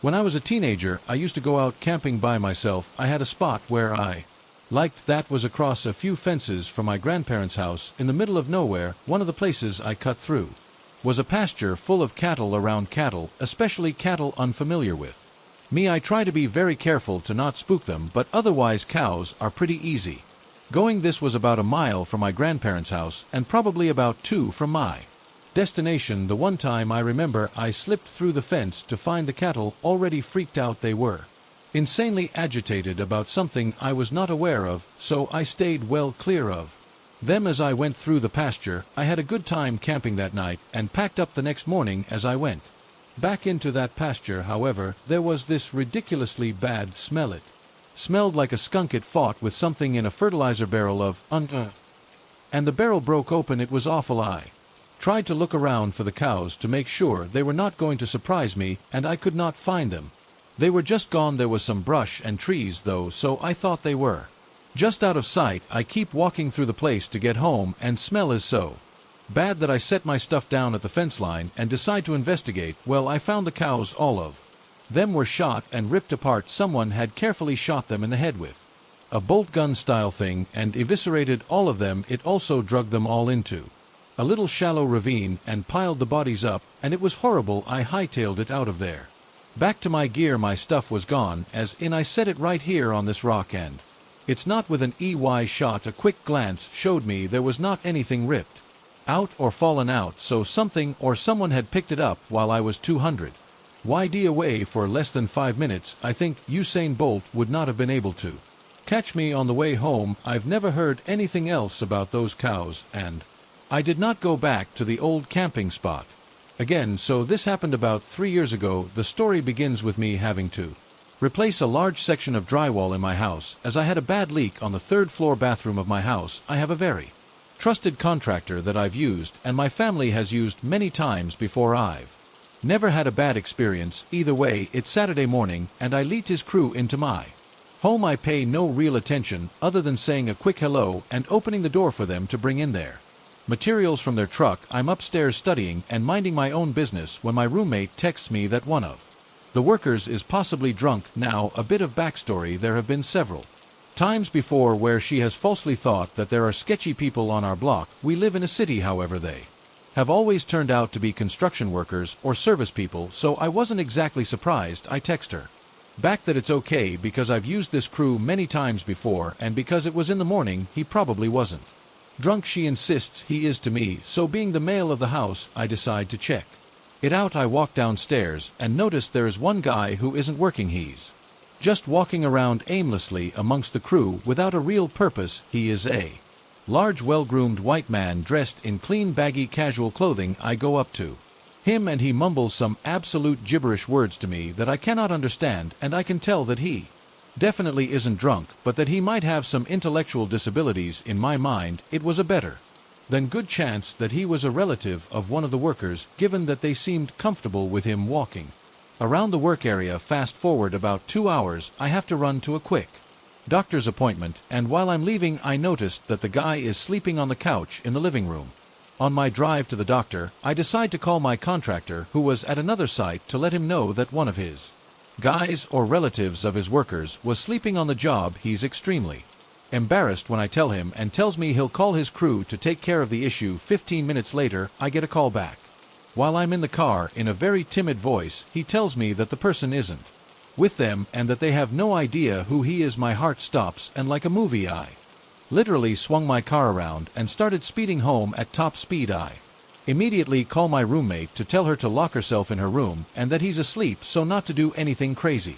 I then call 911 and explain the situation. I arrive to the house and wait for the cop to get there, and was very happy that they brought two of the biggest guys they had. They enter my home and immediately question and remove him from the house. It becomes very obvious that he absolutely had no clue where he was, and after the cop told him he was lucky he wasn't shot, you could tell how scared he was. He apologized profusely to me and said that he was off his mats and was looking for a halfway home.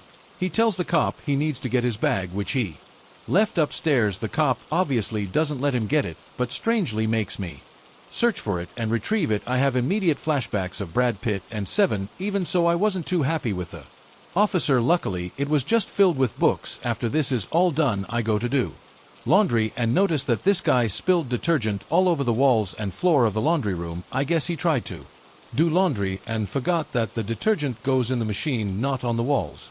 Also, cleaning up a gallon of detergent is nearly impossible. This takes place in the rural farmland of the southeastern United States. For those from around the area, you know there isn't much around except for old farmhouses, fields, and the occasional subdivision. When I was around 17 or 18, I was dating a girl who went to the same high school as me. Being teenagers, we needed a place to be alone, and what better than the front seat of my F-150. Often it was hard to find a place to park that was away from the road and was far enough away from everyone. One evening, as the sun was getting ready to set, I remembered an abandoned house with a long driveway and a tobacco barn off some old back road.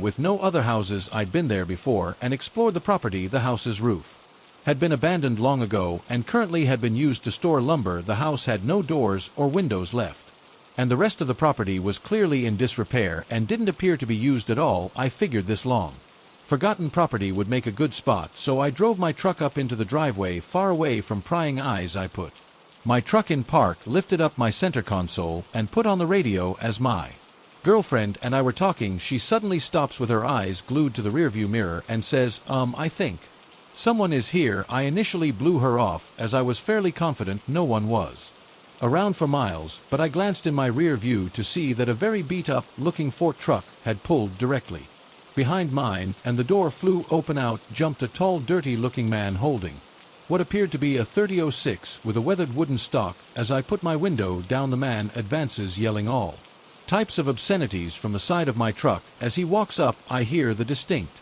sound of the safety clicking off of an older rifle. I froze as the world stopped around me. I'd never been held at gunpoint before. As soon as the shock wore off, I threw my hands up and I see the man had his sights aimed on me through the rear window of my truck. I looked over to my girlfriend, who was frozen in shock and somewhat cowered into the passenger door. I remember feeling helpless and reaching for my pistol I usually had between the seats, which I quickly realized I had left at home. This was probably a blessing in disguise, as the strange man was clearly belligerent and under the influence of something. I'm sure him seeing my pistol would have just sent him more over the edge. As my hands are up and my girlfriend is shaking in fear, I eventually mutter out, "What's going on, sir?" The man, through rotten and missing teeth, shouts, "You sons of come out here, tearing up my field and ruining my crops." He clearly had mistaken me for some of the ATV riders around the area who would often wander onto private property and tear up the land. Upon inspecting the man more, he didn't look like any of the farmers I'd known around the area.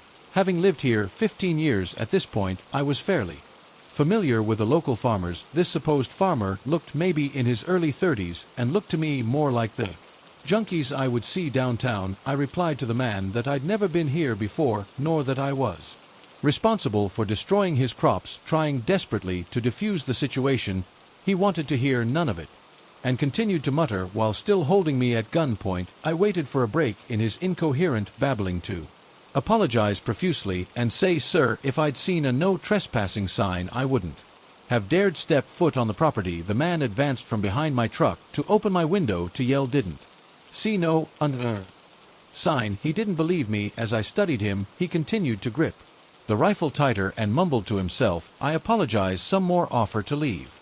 When I notice he's completely blocked me in, there is nowhere to go. As soon as I mentioned leaving, he perked up and dropped the rifle ever so slightly, putting us out of immediate danger. My fight or flight, briefly chose fight, but I knew there was no way to jump out of the truck and get to him before he could shoot. Time seemed to slow, and I felt like the silence that ensued lasted hours. He started to yell obscenities again, but he started to walk back to his truck. As he passes my rear bumper, my girlfriend and I exchanged glances. I had never seen a fear like that in someone's eyes, let alone someone I loved. I knew I had to do whatever I could to get away from this unhinged stranger. I fired up my truck and put it in reverse. As he does the same, the beat-up Ford backed into the road and stopped waiting for me to exit. I backed into the road as well, my eyes never leaving the rear-view mirror. As soon as there was enough space, I threw the truck into drive and stomped the gas pedal down as far as it could go. My tires squealed and the truck roared as it ran through the gears. I was familiar with the roads and was confident I could outrun him if need be, as his truck looked like it was on its last leg. As the speedometer flew past 60, I could see the man following us, but enough distance from my truck that it would be hard to put a hole in my tailgate. My girlfriend is calming down at this point and is trying to rationalize what just happened to us. I drove and drove for several miles, constantly looking behind to see if he was following me. I briefly remember doing over 100 mph an hour at some point.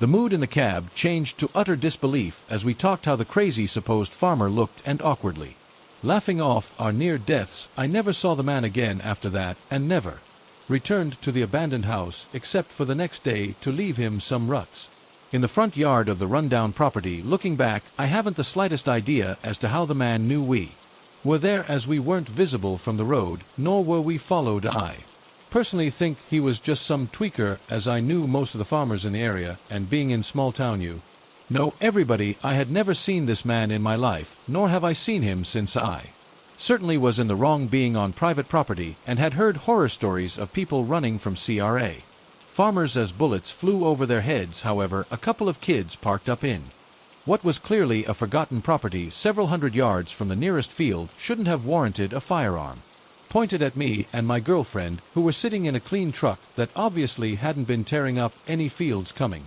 from a farming family and being close with the farmers in the area, the last thing you would catch me doing is tearing up someone's livelihood. Regardless, I put my girlfriend's and my life at stake just to park up somewhere and fool around. I never made that mistake again.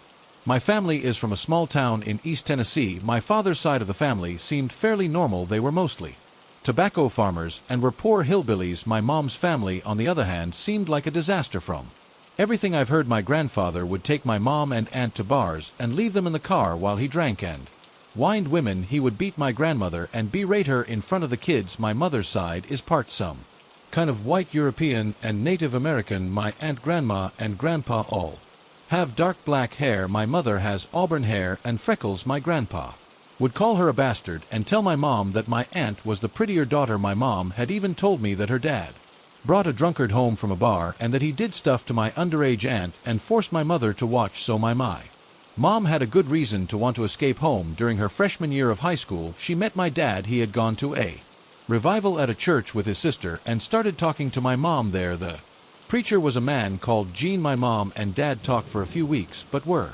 never allowed to date. One night, my grandfather came home on a bender and beat my mother. My father ran away with my mom and they eventually got married. The whole time they kept following Gene from church to church as he preached. He was a very charismatic and would preach for hours on end. He would become enraged and pant a guttural growl. He would be drenched in sweat by the end. My sister was born a year after my parents were married. I was born 9 years later. My parents quickly indoctrinated my sister and me into the church. After birth, the women weren't allowed to cut their hair. They had to wear dresses only and no makeup, usual Southern Baptist dogma. Here's where things get weird. First was the ritual of getting happy during the sermons. Women and sometimes men would let out blood-curdling screams. The Preacher would burst into tantrums and crawl around on the floor and speak in tongues. People would jump from their seats and speak in tongues while someone else translated it. All seemed like the run of the male Baptist happens on the outside. I started to realize things as I got older, and a few times I saw things that changed the way I feel about these people. My sister told me once before I was born that my father was chased by demons. He woke the family up in the middle of the night and told them that they had to leave before they were killed by demons, and that he had seen hell in a dream. My sister said as they left the hollow where they lived, her dog walked in the middle of the room. Road.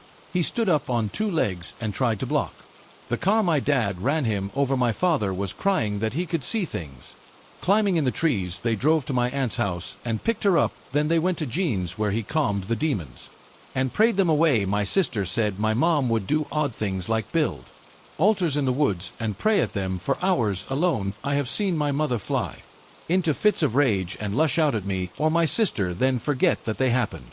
I was always reluctant to get saved. I always felt like something was wrong.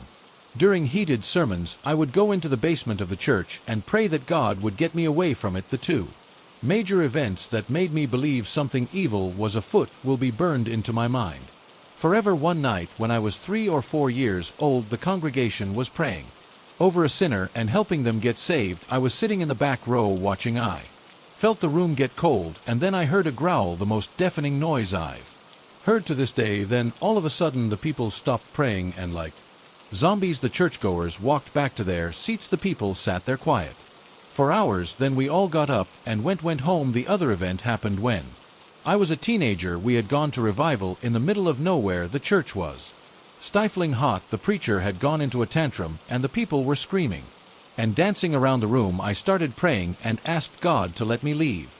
The back door of the church opened on its own. I stood up and walked out, and no one seemed to care. My parents didn't even come to look for me until church was over. I had a dream once that I was in church and the lights turned to an amber glow. Gene was preaching. He told the people to stand up and follow him. The people stood and followed him out the door. They followed him into the woods to a well. There he marched them in a straight line into the well. I could hear hell coming from inside the hole. Lastly, there were the animals. They would come to the church and harass the people. The church was in the woods, so I didn't think much about it at the time. A bear would come and scratch at people's cars, and deer would roam around the parking lot. I moved out at 18. My mother threw a fit at me and hit me and screamed at me. I never went back to church there again.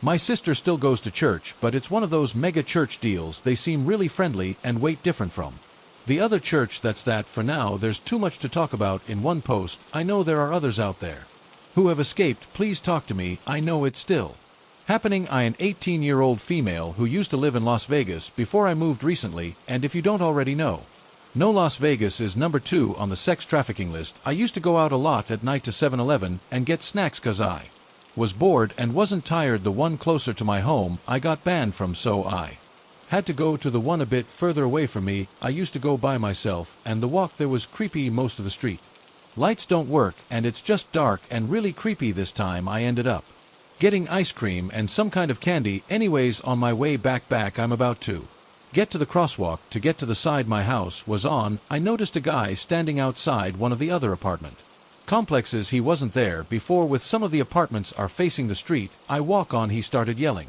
something, but I wasn't sure if he was talking to me or not because I was on the phone with my boyfriend. I crossed the street and walked past him. Something felt off when I crossed the street and passed him, and he didn't say a word. The only time he said anything was when I was across the street. Maybe he noticed I was on the phone. I kept walking and glancing behind me, nothing too obvious, and then he started yelling and walking faster. That was when I knew he was talking to me and following me. I told my boyfriend, and he said just walk fast and try to get home. This guy was pimped out.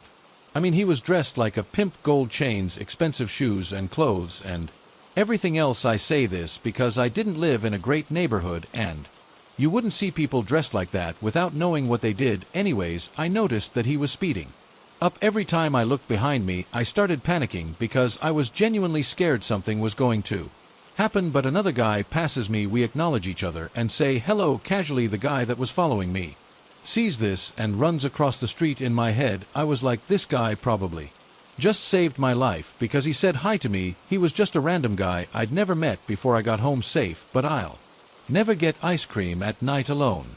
Again, I still feel sick to my stomach, and I'm honestly so freaked out right now. I have every light in the house on anyway. Here it goes. I volunteer for a 24/7 wildlife rescue service here in Australia that mostly amounts to picking up orphan joies from the side of the road, catching sick wallabies and rulls, getting possums out of fireplaces, and others ranging from very challenging to the basic. Now, I don't drive, so I only do rescues in my area or in the relative nearby suburbs I live a block away from. A wildly reserve that has a problem with toxoplasmosis, a parasite that is basically deadly to most macropods. That's animals with pouches or marsupials. So when there was a call out at 9 p.m. in the reserve right next to me for a medium-sized waby with toxo, I'd been bored all day on my day off and went, hell, why not? I got my rescue tub, which contains my essentials, and went on my way. The couple that called in the room were at the entrance of the trail, and they told me where it was. I knew them. Our dogs like to play together, and I was easily able to understand what part of the track they were talking about, and I trust them. They offered to come with me, but it was cold and late, and I didn't want to stress the little guy out by having so many people around it, so I politely said no, and that I got this. My area is very and I've had no problems walking out late at night or in the dark, so I walked the 30 minutes uphill into the reserve and found the poor wallaby. He was so lethargic he didn't bother to move when I went right up to him. Now, he was a very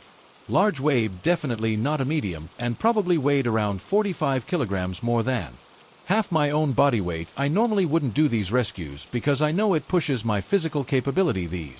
So I gently maneuver him into the sack I had in the tub. I tie it with some cable ties and pop him in the tub. Now, having grown up in the area and in the Australian bush, I'm very used to the sounds of the animals in the night, the scratching movements, hissing, growling, all that stuff. And since I had my head torch on the entire time so I could see where my feet were going, I was fine. You develop a sixth sense of sorts. I knew the sound so well. I was a nighttime bush tour guide a few years ago before I got sick, and when I get a hair-raising feeling on the back of my neck, I know something isn't right, and it's sure as sure every hair on my body seemed to stand on end. I'm on the balls of my feet. I scan the surrounding area thinking it might be a snake or a lost dog or something. Nothing, confused, but still trusting my gut, I slowly start to travel back down the trail. The waby is too heavy. I have to stop every few meters and put it down to stop the tub from cutting my hands. Then there was a large crack and movement to my rear left. I spin around and start internally freaking out. That was no animal sound. I knew it had to be a person. It was way too big, and there was sudden silence. Like whatever it made the noise, it stopped or was stalking. I decided to just unter it. I pulled on my gloves, hoisted the waby over my back, turned off my light, and started booking it down the trail, sticking to the right side just along the edge of the trees, leaving my tub behind. I doubt anyone would take it, and honestly I was freaking out so much I couldn't give a __. Luckily it was mostly downhill, so I got there in maybe 20 minutes or so. Every now and then I could hear a distinctive rustle or crunching of dead bark on the ground that was way too big for any animal in my area, let alone one that would follow a human the entire time. My instincts are screaming to run. I was gripping the bag over my shoulder for dear life and didn't even stop when my shoulder was screaming to stop. In rest, I made it out and down several streets, well into the tight-knit neighborhood and into the light before I dared stop. I couldn't bring myself to look over my shoulder. I could feel someone watching me. I started to cry as I made my way home, only a few streets away. I told my mom, and she looked very worried and lightly scolded me for going out like that, even though we have both done this kind of thing before. I called up my best friend, and she came over for the night, and the next day she came with me to try and find my rescue tub. This morning another rescuer came to take the sick route to the vet, and me and Risa went back up to the bush. We found it. The heavy-duty plastic tub had been smashed up, like someone kept jumping on it. It was half intact. There were butts of what I could only assume were rolled cigarettes and a needle. I just silently picked up my broken tube and threw it away when I got home. I don't think I'll be going out at night for a long. This story isn't one of mine, but it was told to me by my parents. My parents, one of my sisters, and I all own houses within a mile of each other in a very ritzy gated community in Orange County, California. It's called Koto Diet. We always visit each other, especially when we have a problem or need help with something. I grew up in this community. And violent crime is something that's virtually non-existent, if it does exist. It typically is domestic violence within a household. I'm now 32 and my parents are in their mid-60s. While growing up, my parents made sure every door window was locked. Like doing so was some sort of religion. I always question this policy, asking, what's the point of locking all the doors and windows when we live out in an isolated suburb like this? Hell, there were many occasions where I didn't have a key and literally had to walk miles to a friend's house or wait 5 hours in the yard just to be able to get into my house. It was quite annoying. Anyways, one night 1 or 2 years ago, my parents awake to someone pounding on their door. At around 2 a.m., after having fallen asleep watching SNL, my dad goes to answer the door. Thinking it's my sister or me needing help, he opens the door without looking through the peephole. He was shocked to see a very angry 19-year-old male. The kid starts telling my dad that he needs to get the hell out of his house. My dad tells him that he must be confused because this is his house and not the kid's. My mom is in the other room hearing the back and forth between the two. My dad is apparently arguing with a very frustrated and angry kid to no avail, and it's escalating fast. The kid simply cannot fathom the logic that this house isn't his, and my dad has no way to convince him otherwise. Now let me interrupt and describe my dad here. He's been an engineer his whole life. He may look old and nerdy, but he's always fixing cars, houses, electrical issues, building furniture, doing the yard work and such. He's actually still much stronger than me, as evident whenever we work on cars together. So after about 5 minutes of circular logic, the kid, in a fit of rage, decides to barge his way into the house, and my dad gets into a scuffle with him. My dad is punching, pushing and kicking the kid and taking many BL close himself. Finally, he was able to push the kid outside and close and lock the door. This is when the kid goes nuts. He decides to go around the entire house, pounding and banging on every door and window. My parents are scared shitless and are terrified that he's going to break through a window or bust down a door because he's pounding so hard. This is the time my parents decide to pick up the phone and call the cops. While waiting for the cops to get there, my parents are completely defenseless, having no gun or weapon to protect themselves if this kid is able to break in. My mom is terrified because they could never tell where he was going to start banging and kicking next. She described how she was amazed the windows weren't breaking because the kid was hitting them with extreme force. The cops finally get there. They find the kid in the backyard banging on one of the back doors, and they have to taste the kid to get him to stop and put him in restraints. After a while, they were able to figure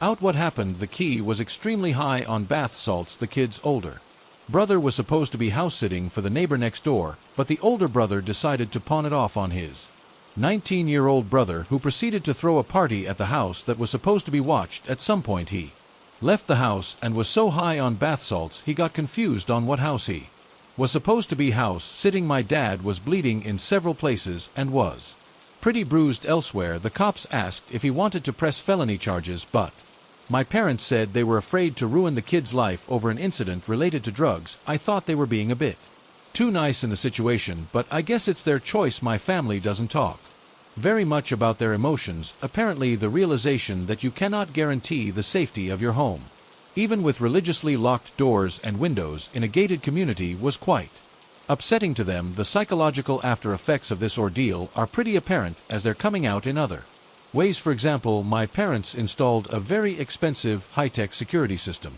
within a week or two of the event, and I could tell they were rattled by this event for a while, but they just didn't want to admit the fact that the situation could have been a lot worse had my dad had been traveling for work or not able to overtake the high kid. Oh yeah, another interesting fact of this story is that the kid who attacked my parents and his brother live with their parents directly behind me, about a mile away from my parents' house and the house they were supposed to be sitting. I'm just going to include several experiences I had while delivering pizza for a popular chain a long time ago. I live in a small rural town in the southeast us, and it has the usual suburban developments as well as some more outlying country in rural areas. When I was younger, just as I'd moved out on my own, I worked as a pizza delivery guy. These are some of the creepy encounters I had during this time. Story 1: The orgy. One afternoon, I got a delivery order for an area of town I Rarely, if ever visited, it was on the east side of town, which was very run down. And poor that old textile mill used to employ many in that area, but it been closed for some time and been overrun with kudu, and it begun falling apart. The houses around this area often had failing foundations and were very old. Rusty trailer homes. This particular order was to one of the trailer homes. I knocked and no one answered. I tried again for several minutes as I could hear music coming from the inside, and I figured maybe they couldn't hear me. When they finally opened the door, it was a skinny guy with no shirt on, and he asked me to step inside. When I walked in, there was a lady behind him who was wearing a robe and another sketchy couple standing at the back of the room. They had a boombox playing loud country music. These people were high and drunk, which I was used to, but this place was buzzing with crazy. All of them were at least 10 years older than me, and as I sat the pizza down and waited for payment, they started making sexual comments regarding my body. Whenever one would say something, another would encourage them to continue. Eventually, the guy who opened the door walked over to me, and the lady behind him said, "Go ahead and pay the man." He handed me the cash and put his free hand on my arm, and in a hot breath of full natural light he whispered in my ear and asked, "We're all about to have sex. Do you want to join us?" I said no thanks and made a bina for the door. And story number 2, The Creeper. I got 2 orders from the same area of town I talked about before. One was a 20 pie order for a church fellowship hall, and the other a single pie for a residence. I dropped the pies for the church off first, then headed over to the last customer. When I arrived, I immediately noticed the house looking off-putting, dark and dirty. I was like, please let this be the wrong house, but it wasn't. There was a creepy old naked doll on the porch, and an empty bird cage hung from one of the trees in the side yard.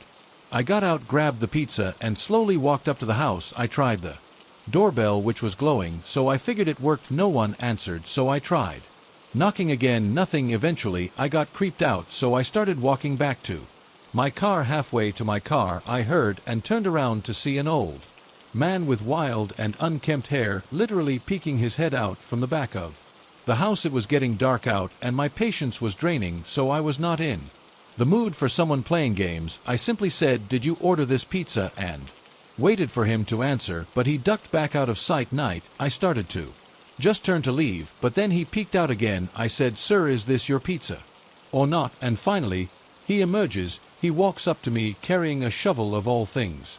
He said, "Yeah man, sorry, I'm just messing, I don't mean nothing by it," to which I just responded with a total and held the pizza out. Luckily, that was the end of the transaction, and I was able to get out of there. I worked the same job for a few years and had plenty more weird experiences, but I then moved on to find something better and safer. If you work delivering items to people at their home, stay safe and never go inside their house. It was April of 2008. I was 20 and living in Denver for a year-long work contract with a non-profit in Boulder. My girlfriend, now wife, and my best friend Tim drove to Colorado from our home state to visit me for my 21st birthday. The non-profit I was working for housed their workers in dorm rooms, and drinking was not allowed on site, nor were visitors allowed to stay overnight.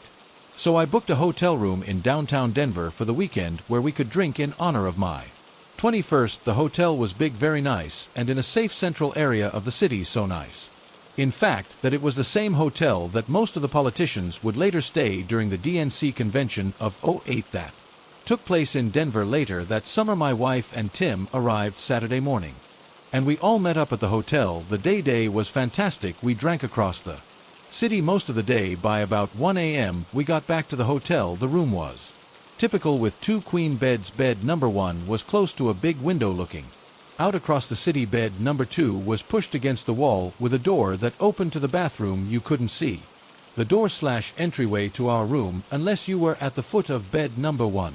We drank more and chatted in the room until about 4 a.m. My wife was laying at the head of bed number 2, flipping through the TV. Tim and I were seated at the foot of bed number 1, staring out the window. As we talked, I heard some movement and the sound of a door opening. Without looking away from the window, I assumed it was my wife getting up to use the bathroom. A few minutes passed by and I thought I heard movement again, so I finally turned around to look. I saw my wife still lounging in bed number 2, as she had been. "Did you get up a few minutes ago and used the bathroom?" I asked her. "No," she Replied I thought I heard a door. I said back to her with her just looking confused back at me, yeah, I thought I heard that too. Tim said, breaking his own gaze from the window. It was then I started to run cold and sobered up pretty quick. Very softly I heard Tim say, I think there's someone in our room. I lurched forward from the foot of the bed to look into the pitch black entryway. I could barely make it out, and I wanted to believe I wasn't seeing it.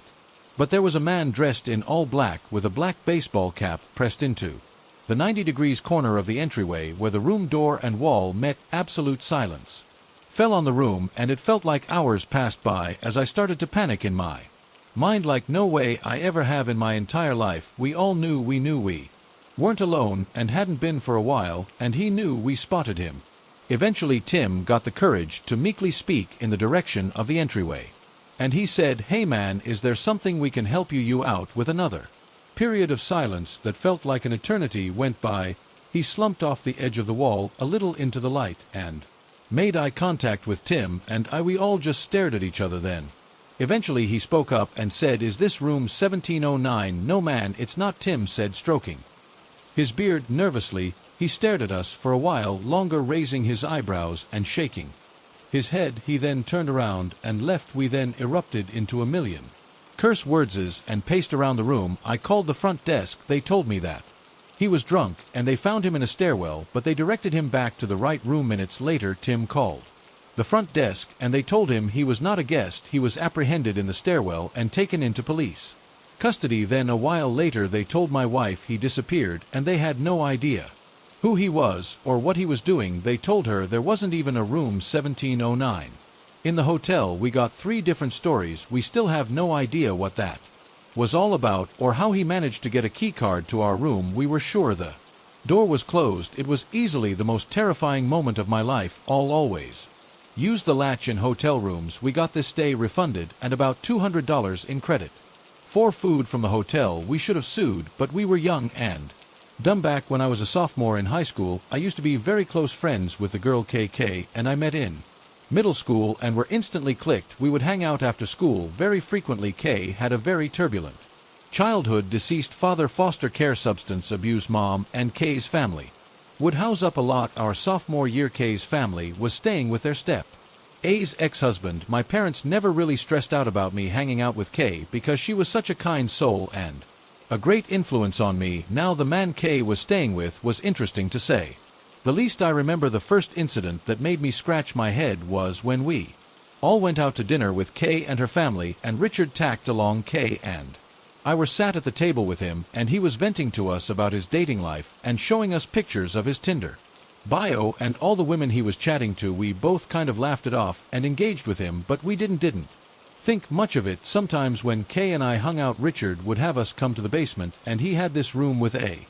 drum kit, and he'd play them for us with the lights off. Anyways, the strangest encounter I personally had with him was when I went to Kay's house to hang out for the day, and she went to take a shower. While she was in the shower, I was sitting in her room, and Richard wandered in and told me he wanted to show me something cool in his room. Kay's room was on the first floor, and Richard's was the only room on the second floor.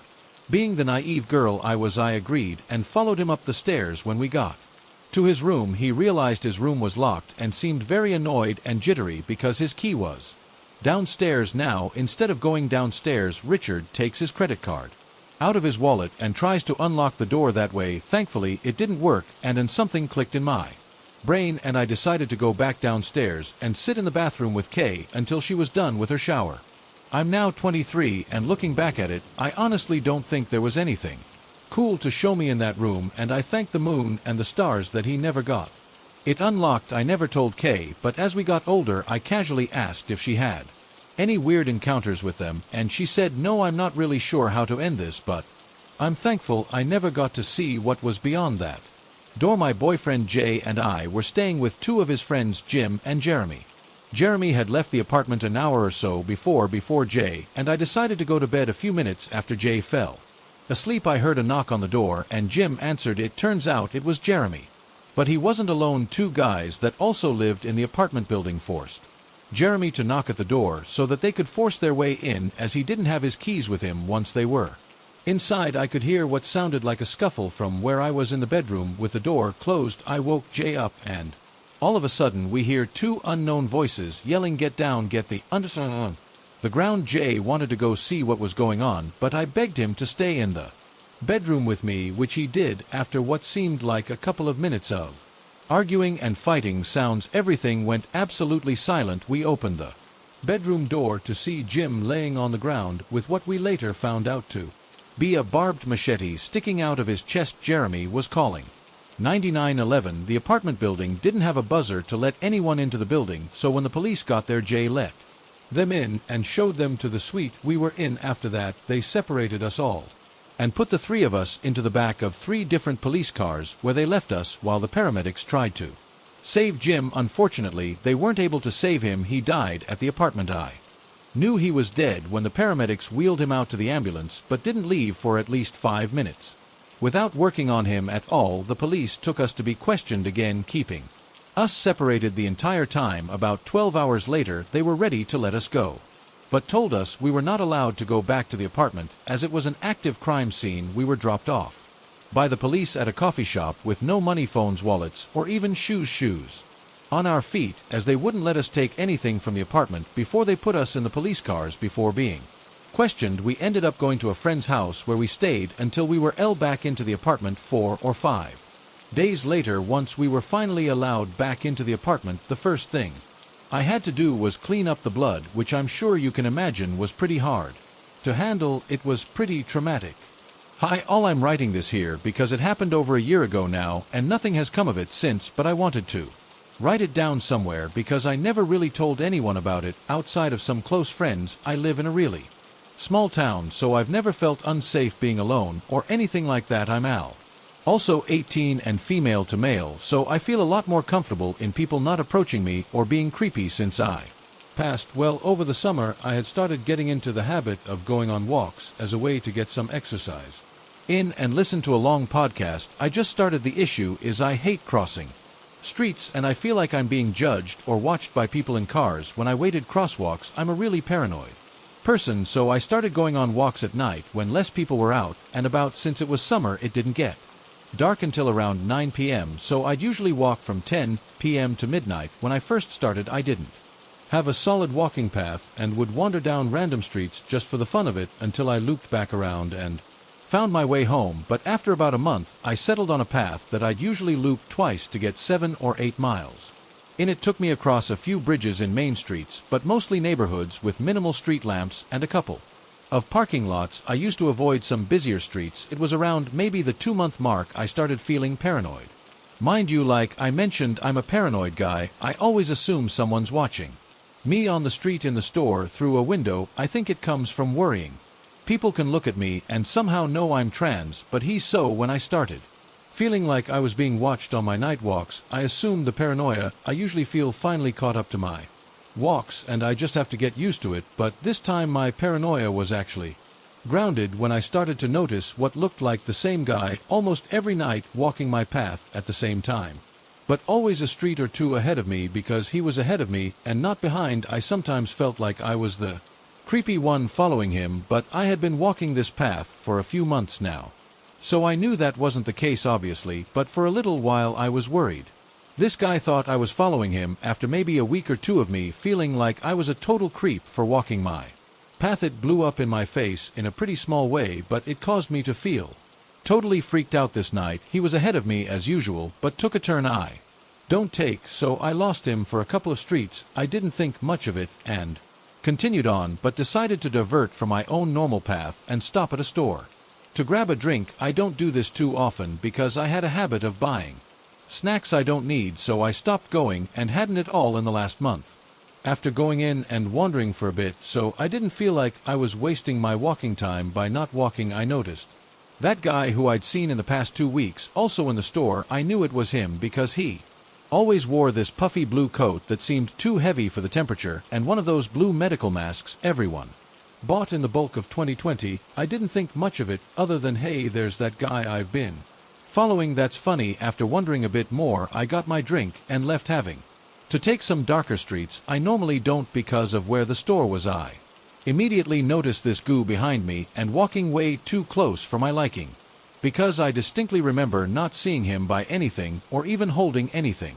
Earlier my paranoia is going crazy, so I start picking up the pace a bit and turning down my headphone volume because usually I have it on max, and when I do I hear he's calling out to me saying stuff like, "Wait up little lady, and can't you just stop for a second?" I was so taken aback by being misgendered for the first time in forever that I did stop. I passed really well and rarely get mistaken for a woman, but at that time I was letting my hair grow out a bit, so I can now see how in the dark I could look like a girl. So now I'm standing there flabbergasted because I just got cold little lady when I'm neither of those things, and he kind of jogs on up to me and asks, "Why are you ignoring me?" I told him sorry, my headphones were loud. "What do you want?" And he immediately backs away because I have a deep-ass voice. My testosterone shots had blessed me with a voice deeper than most of my CIS male friends, so it throws this guy off, and he's looking at me weird. Instead of responding, he mumbled something about thinking I was someone else and sorry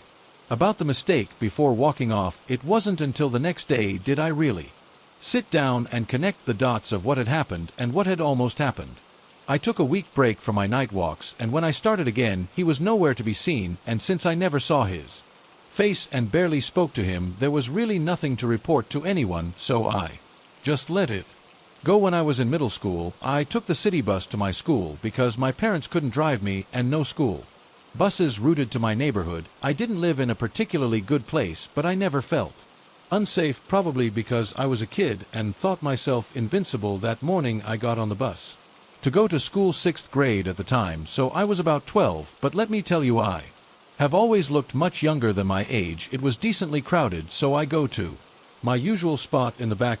A few stops go by, and then a man gets on and sits right next to me. It's been about 10 years now, but I still remember how he looked. Tall, thin, long, straight black hair. There was maybe 1 or 2 seats open, so it wasn't weird that he was next to me. At first I just figured he sat in the first seat he saw open. Then he started to talk to me. I can't remember what he said at first, but being early in the morning and already peeved that I had to share my space with him, I just made vague, disinterested noises at him. Then he asked where I was going. That's when my spidey senses started to tingle, because obviously it's early in the morning and I'm a child, so I'm going to school. So I said school in a duh kind of way. I realized now he was probably looking for me to tell him which school. A few stops went by and the bus opened up more, so I quickly went and found another empty seat. Not 5 minutes later he follows and sits next to me and still tries to get me to talk to him. He asks my name. I look to the front of the bus and see some 8th graders that I know from school and from riding this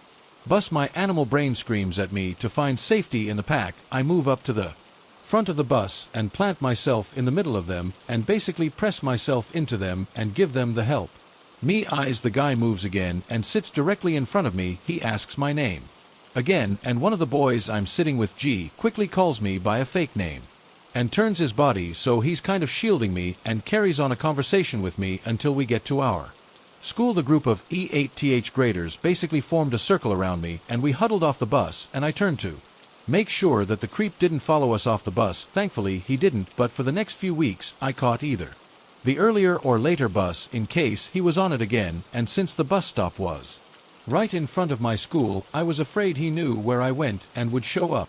But I never saw him again, so creep on the bus, let's not meet again. I'm so thankful those kids were there to help me. I don't know if that guy might have thought I was younger than I looked and thought I was young and stupid enough to trust him with more personal information. I grew up in a small Southern California town known for its orange groves from days gone by. All those groves have been replaced by housing developments and SHO shopping centers now, but there were still quite a few around. When I was growing up in the 90s, my friend Johnny and I used to get into all kinds of trouble. Back then we were just general miscreant, but there was one time I truly believe we almost became victims of a child predator. If anyone reading this also grew up in the 90s, you know that it was a different era.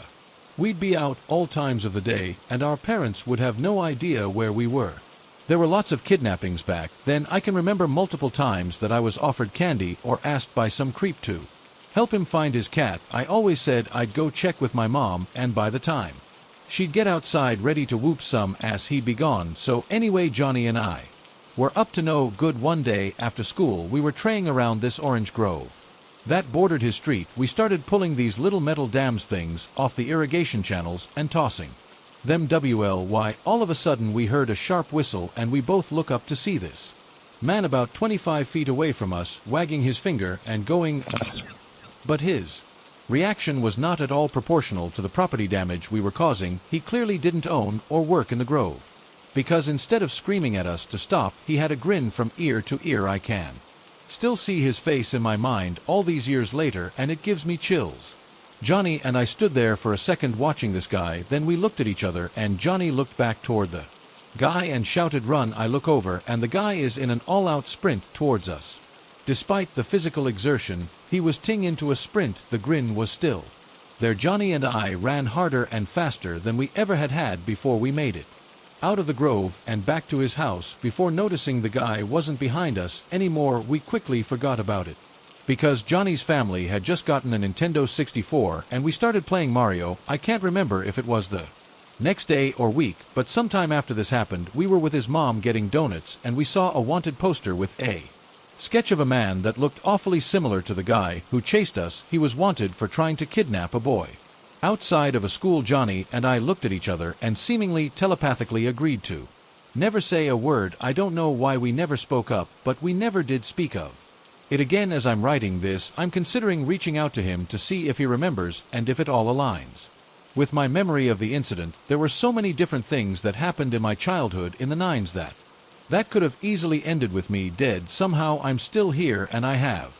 my own family now. I trust no one because of incidents like that. I always have my head on a swivel. I used to live in a small neighborhood from the ages of 13 to 18. This took place when I was around 15. I spent most of my time just walking around the neighborhood listening to my MP3 player. Wow, I feel old just thinking about that. There was a guy around the same age as me that lived maybe 5 or so houses down from me. From neighborhood gossip, I learned that he was homeschooled and had been in and out of Dewey due to his anger issues. He was almost always outside, and sometimes when I passed his house, he would start following me. I was smart enough to always have my music down low enough to be able to hear and be aware of my surroundings. At first, I passed it off as him walking the same time of day I did. Looking back, I was truly dumb. As time passed, he got closer and closer to me when following, until he eventually decided to come up right behind me. He said some truly heinous things that I will not repeat here. I mean, he was right in my ear when he was talking. I ran home and told my sister. She was the one who basically raised me. She told me I was lying and to stop making up stories. For a while, I stopped going out walking until I needed the air and exercise, and tried again after maybe 2 months. Sure enough, there he was, and he came right up behind me and started to say things again. I turned my music up and ignored him. This is what I continued to do every day until he got tired of me ignoring him, I guess, because one day he grabbed my arm.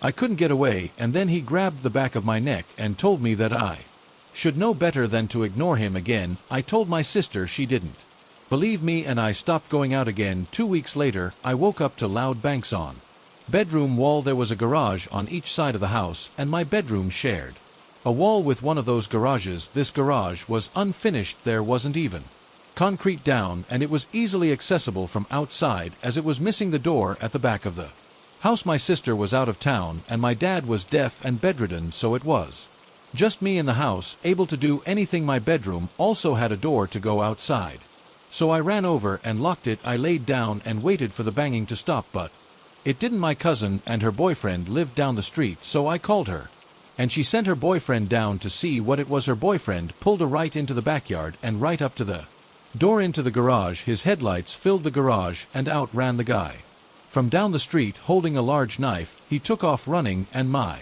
cousin's boyfriend followed. It was at this time I called the police. They came and took a statement, but said there was nothing they could do because other than going into the garage and trespassing, he didn't actually do anything. I never took a walk in that neighborhood again. I still wonder how he knew what wall to bang on. How did he know I was on the other side of it? How did he know my sister was gone, or that my dad was bedridden and couldn't do anything? I never locked the door, so had he been in my house to know what would have happened if I would have gone outside. It still gives me the creeps. So guy down the street, let's not meet Again, I was taking the subway one day. A lady was walking around chugging a massive bottle of hot sauce, bloodshot eyes, tears streaming down her face. Of course, she sat next to me on the two-seat bench. At first she was complimenting my nails, and then she just stared at me much too close for comfort. She still had tears down her face, still hugging the hot sauce. I made a comment asking if it was good or something. She acted like I was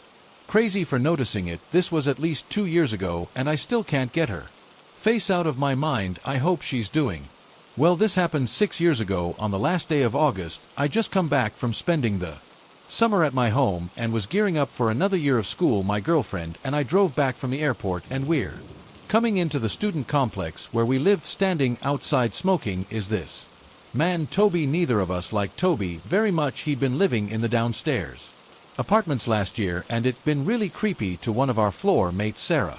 So creepy that he had to be banned from the upper floors, so we mostly ignored him. Toby, however, never lets a chance to socialize pass him by, so he says hello and tells us that we can't get inside. This is because the doorknob is missing. Weird, but the building was only renovated into a student complex the year before, and it was kind of trashy, so we didn't think anything of it. I put the door not back on as Toby wanders down the end of the walkway to yell up cities down the street. That's a bit worrying, because even though Toby is kind of creepy, he's not violent or overly aggressive. We slip inside. We think he must be drunk, and we settle in to go to bed since my plane got in late, and it's around midnight. We tried to sleep, but it turns out it was impossible. Toby, in a rage outside, is yelling and carrying on. He comes in and out of the house, banging doors and stomping around. Now, most people moved out at the end of the year, and we're not even sure if Toby lives here anymore. We decide it's fine. He'll tire himself out. He's not hurting anyone. We just ignore it. About an hour and a half later, Toby is still at it, but now he's outside our window. We're on the side of the building that's next to the other building, and next door they're turning that building into more student complex. Toby is banging on the chain link fence, swearing about his house right outside our window. At this point, both my girlfriend and I are concerned for our safety. The yelling and the banging are incredibly violent and show absolutely no signs of abating, so we go out, unlock the doors, and call the police. The police take a while to arrive, but Toby is disturbing the peace, so they have a talk with him, tell him to quiet down and go to bed. They come and talk with my girlfriend who called them, and they leave, telling us to call back if things keep up or get worse. This is the end of it, we think, for about 15 minutes. Anyway, everything is quiet. Then Toby discovers we've locked the doors. He is not happy about that. He yells of sen laced with "This is my house," getting louder and louder.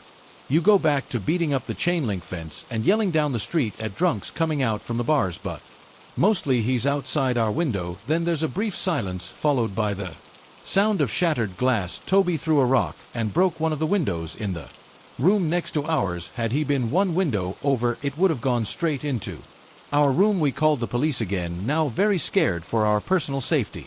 Luckily for us, however, to stopped throwing rocks at windows after that, possibly because the windows are about a story off the ground. The yelling and banging at the chain link fence and the front and back doors didn't stop, though, not until the police came and took him away. We saw him a few days later after we learned that he in fact did not live in the apartment anymore, sitting on the grass by the driveway on the phone. He gave us the worst look when we got out the car. Luckily, I haven't seen him since, and I'll be happy if I never run into Toby again. My brother is 2 years older, and we've probably spent tens of thousands of hours, and then some, in the woods together, whether it was building forts or BMX tracks to laring and hunting.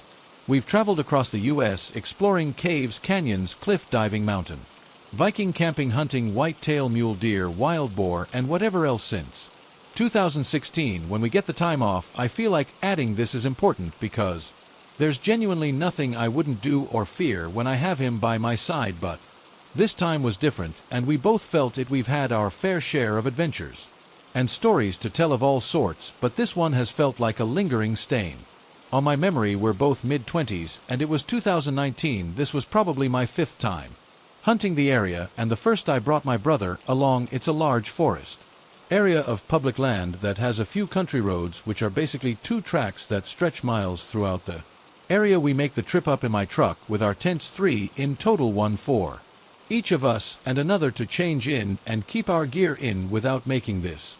Long-winded, we set up camp a couple of miles from the truck, which we drove for quite a few miles through the trails. Basically, the middle of nowhere, the nearest main road is probably 8 to 10 mil away. We arrived late in the night. Set up camp and quickly fell asleep after a long trip we spent the next day. Scouting and tracking, then made back to camp for the night. We cooked, then ate. Had some beers and The night was still early, but we had a long day. And decided to head off for the night. Everything up until this point was normal. I suddenly awoke to something. Smacking my tent and hearing my brother's voice call my name, I knew something was off. I called back to him, and he immediately unzipped my tent and made his way inside. I could tell that he was disturbed when I went to ask him what's wrong, and he immediately grabbed my shoulder and told me to shush. The sun wasn't up yet, so I think it was around 4:30 a.m. We sat in my tent, and what we heard still confuses me to this day. I can only explain it as whale sounds, different tones of extremely loud noise that I could feel throughout my body. It would come and go, but there would only be a few seconds of silence in between. The sounds, it would vary from high-pitched squeals and everything in between to very low sounds that had literal ground-shaking reverb. I regrettably didn't think to grab my phone or record anything that was going on because what I was hearing didn't seem real, and in the moment I was awe-struck. The sound went on until daylight started to break. I believe it was about an hour, but I'm not really sure. Neither of us spoke, and at the time I felt like I could feel the energy around me, almost like my body was covered in white noise, if that makes any sense. It wasn't even minutes after the sound stopped it started to rain, and one of the craziest thunderstorms while I was camping happened. The forecast didn't predict or account for any ring. The days we were going to be there prior to making the all the stakes for the tent order was in completely ripped out of the ground, and both of our tents had multiple stakes ripped out as well.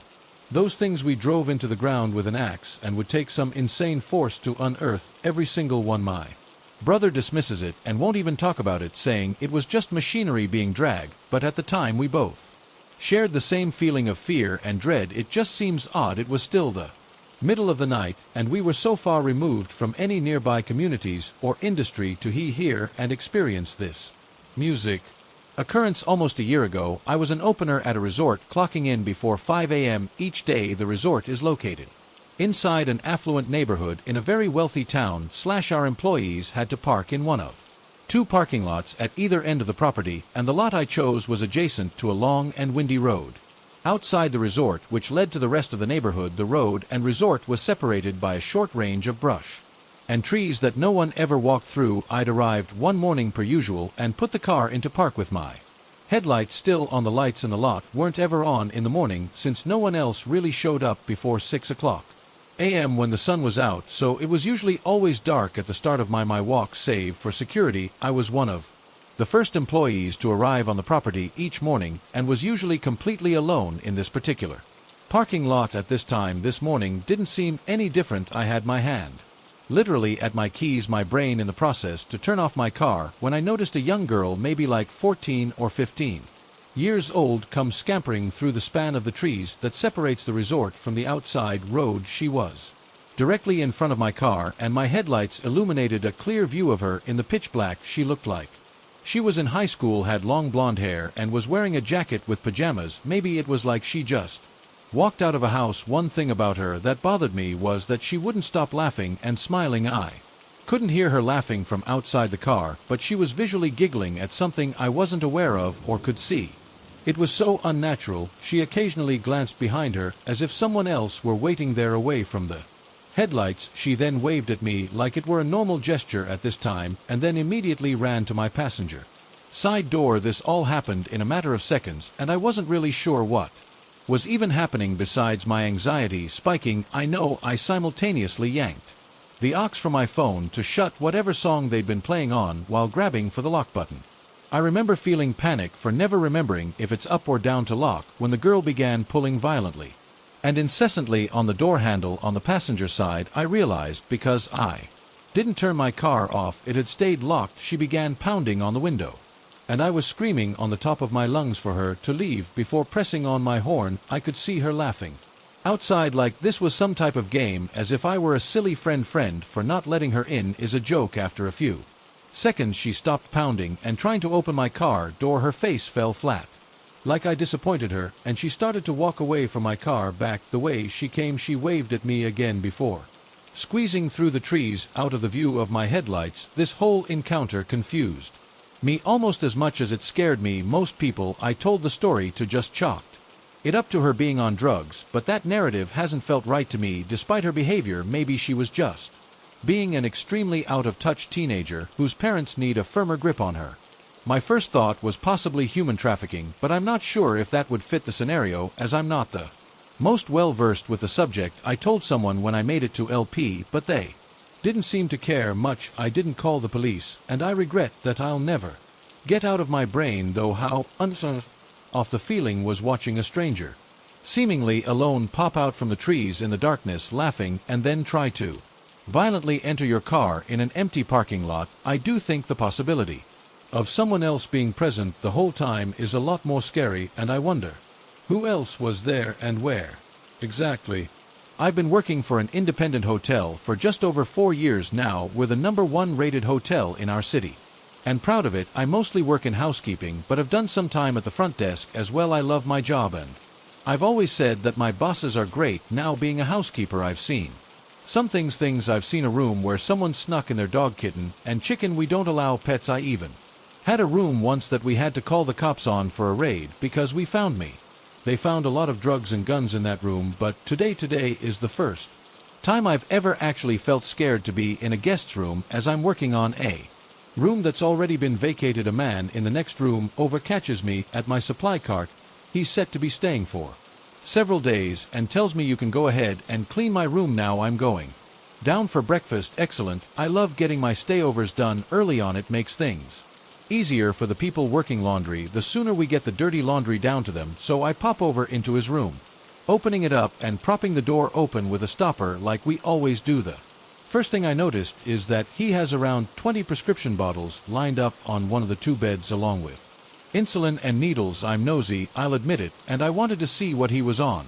Oddly, it was only 2 different types of medication for all 20 bottles. About 2 of 3 were a diabetes medication, and the rest were a cholesterol medication. That's a little weird that he has so many bottles of the same medication, but whatever.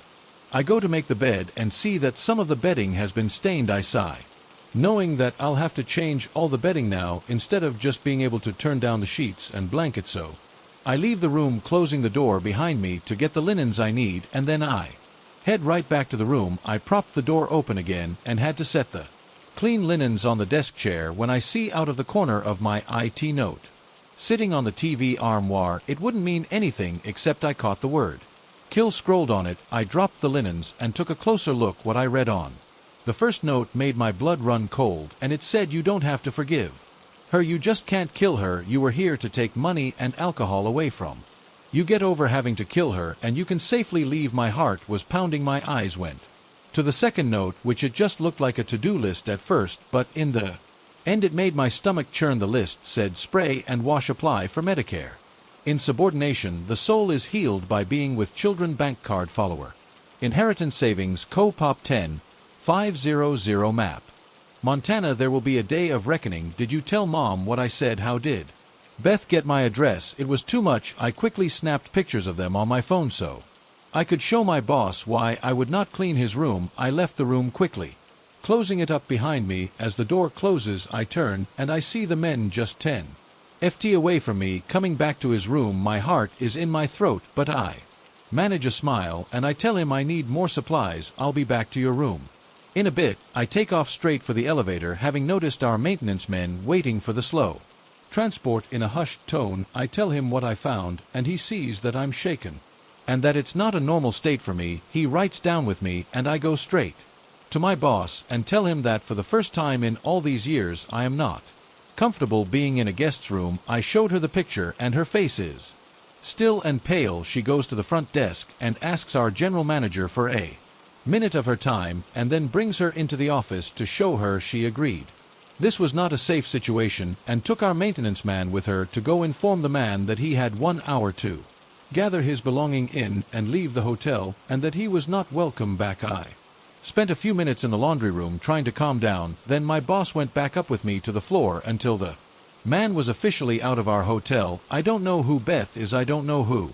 The woman is that he didn't feel he needed to forgive, but man in room 422, let's never meet again.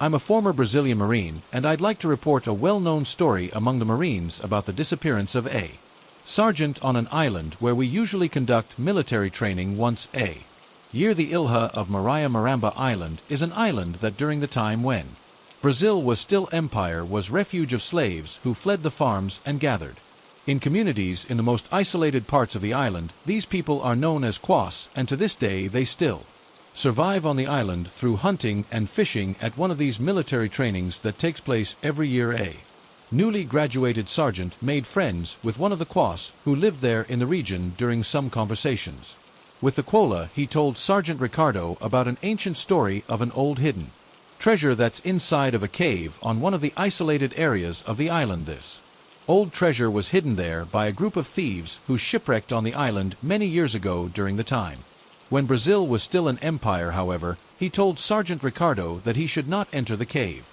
because any Quola that had already entered into it never returned again, so it was known to be inhabited by a spirit who protect the treasure from outsiders. Ricardo was skeptical and did not believe much in spirits, so he asked for the Quola to show him where the cave was. He refused to show him the cave entrance because he said that it was very dangerous. Ricardo didn't insist and decided to forget that story and just focus on the military training years past. And Ricardo didn't forget the story of the treasure on the island. He was thinking about how his life would change if he managed to find that treasure. The life of a Marine in Brazil was very tough and the salary was low, so he dreamed of getting out of the Marine Corps one day and starting his own business, and that treasure could help him with that. So he decided that the next time he went to attend military training on the Maria Island, he would insist that the Quola show him where the cave entrance is, even if he had to offer him money to show him the way. So after a few months, Sergeant Ricardo became aware that he would be chosen to be part of the next training group on the island, so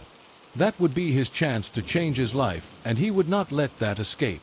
Arriving on the island, he attended the usual training drills and waited until it was his day off, which would be a day when he wouldn't have to train and he would have more time to explore the cave. He waited for dawn to go to the Columbus place without anyone from his squad seeing him, since exploration of the island by the military was prohibited by the officers, as there have been cases of military disappearing in previous training groups. And then he asked one of the Quas to show him the way to the cave. Before he went to the Qua, Ricardo invited a close friend to go with him to help him find the treasure. This close friend is the person who spread the story that you're hearing. He said that if they found the treasure he would share it with him. The sergeant's friend refused to go because he said it was very dangerous and advised him not to go there either. He ignored his friend's advice and decided to go there anyway. After finding one of the Quas and insisting that he showed him the way, he agreed and took Ricardo to the entrance of the cave, where the sergeant entered in search of the treasure that could change his life. The next day, the sergeant's friend noticed that he had not returned from his search in the cave and told the officers what had happened. Search teams were requested, and it took about a week to find the entrance to the cave where the sergeant entered. After conducting searches inside the cave, they found Sergeant Ricardo's dead body. It was believed that he was lost and could not find the exit, or was possibly bit by a snake. It is said that the Marine Corps compensated the sergeant's family and hid the case from the public so that it did not appear in any newspapers. I don't know if that really happened or not, but it's a very common story in the Marine Corps that's often told by older Marines. It said that this story happened in the early 1990s, so I think at the time it was not very difficult to hide this kind of story from the media.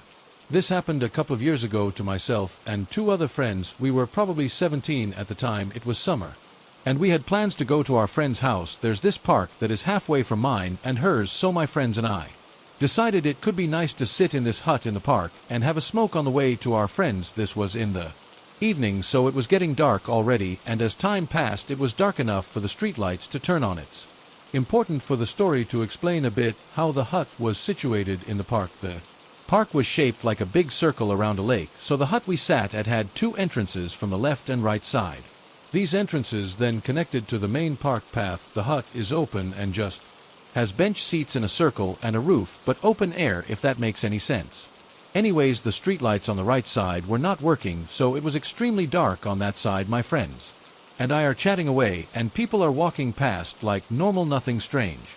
Then this man comes from the left and is walking really slowly. Now normally this wouldn't catch my attention, but it's the summer, remember, and he had on a long thick trench coat with a top hat that had a feather in it and had sunglasses on. He walked really slowly into the dark and just stood there surrounded in it. I could only make out his silhouette just standing there. At this point all of my friends are quiet as well, and we're feeling uneasy as we're all girls. Then the man begins to walk back towards the street light that has light on the left side. He stands there for a couple of seconds staring again, then he proceeded to walk slowly down the path to the hut.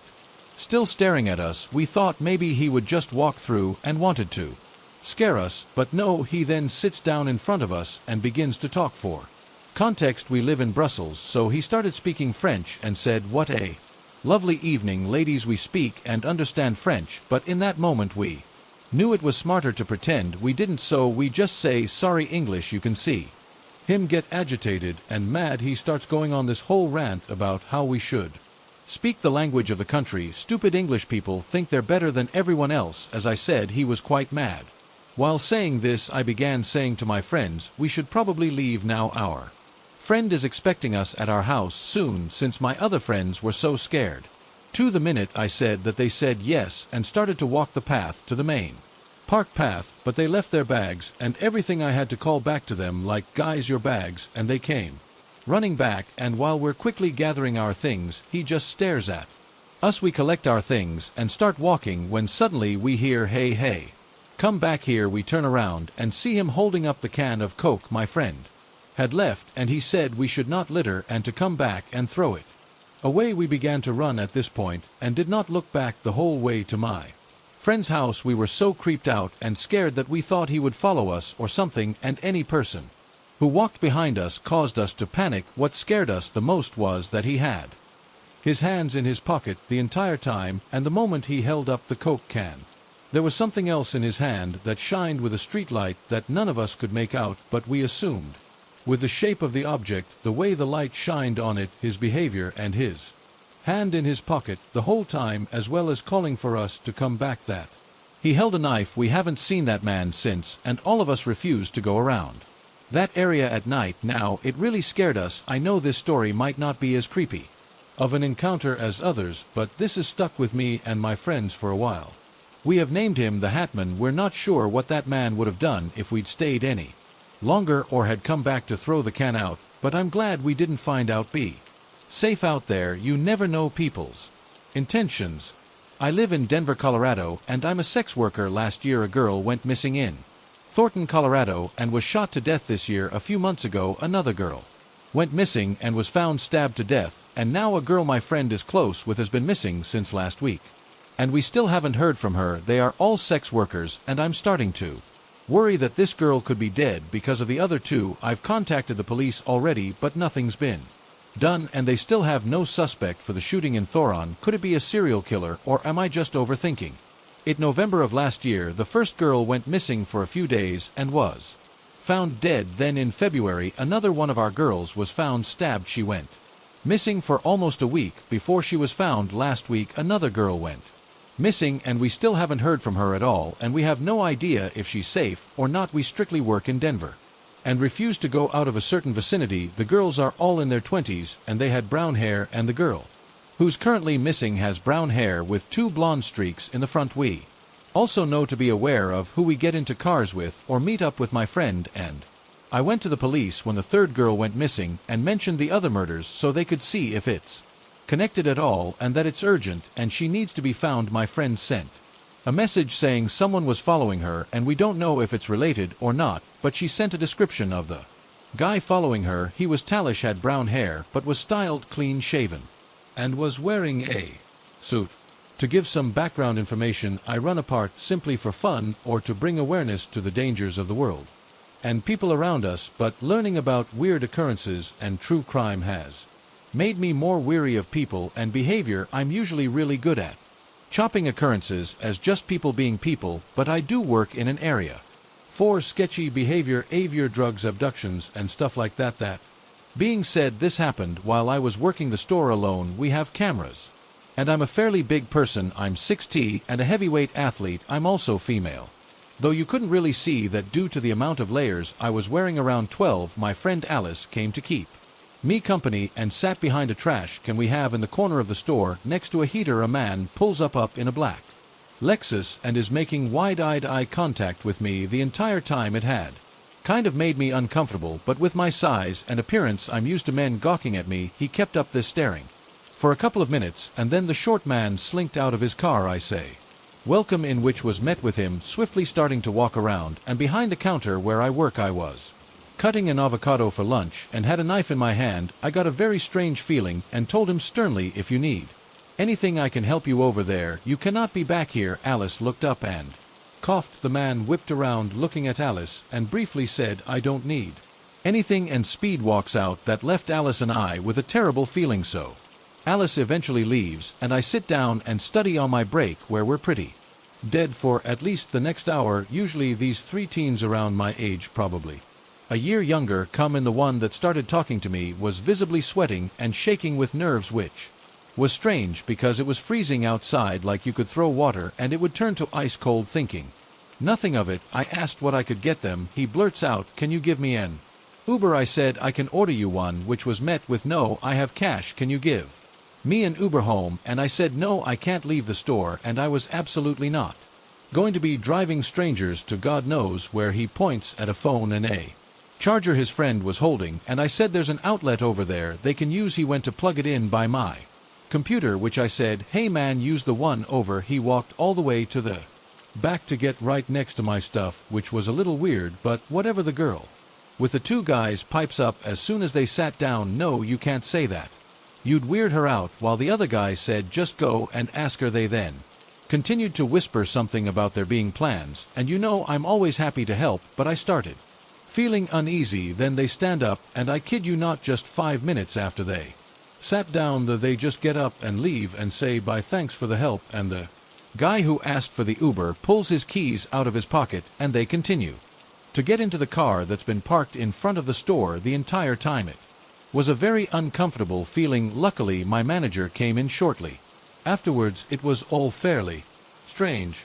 So I decided to stay in a Motel 6 for one night in the southern New Hampshire area. I had back-to-back hospital shifts, so it wasn't worth it to drive 45 minutes back home just to do it again. 6 hours later I checked in at around 11:15 p.m. and went to my room. Of course the door refused to open and the key ended up snapping, and half probably because it was 10 degrees out, so I had to go back to the office to change rooms and get a new card. My new room actually did open. It was pretty clean overall. I didn't see any major issues with it. I tried to get some sleep, but I wake up at about 4 a.m. to people arguing somewhere in the hotel. I genuinely didn't think it was possible to be so unbelievably loud between two people.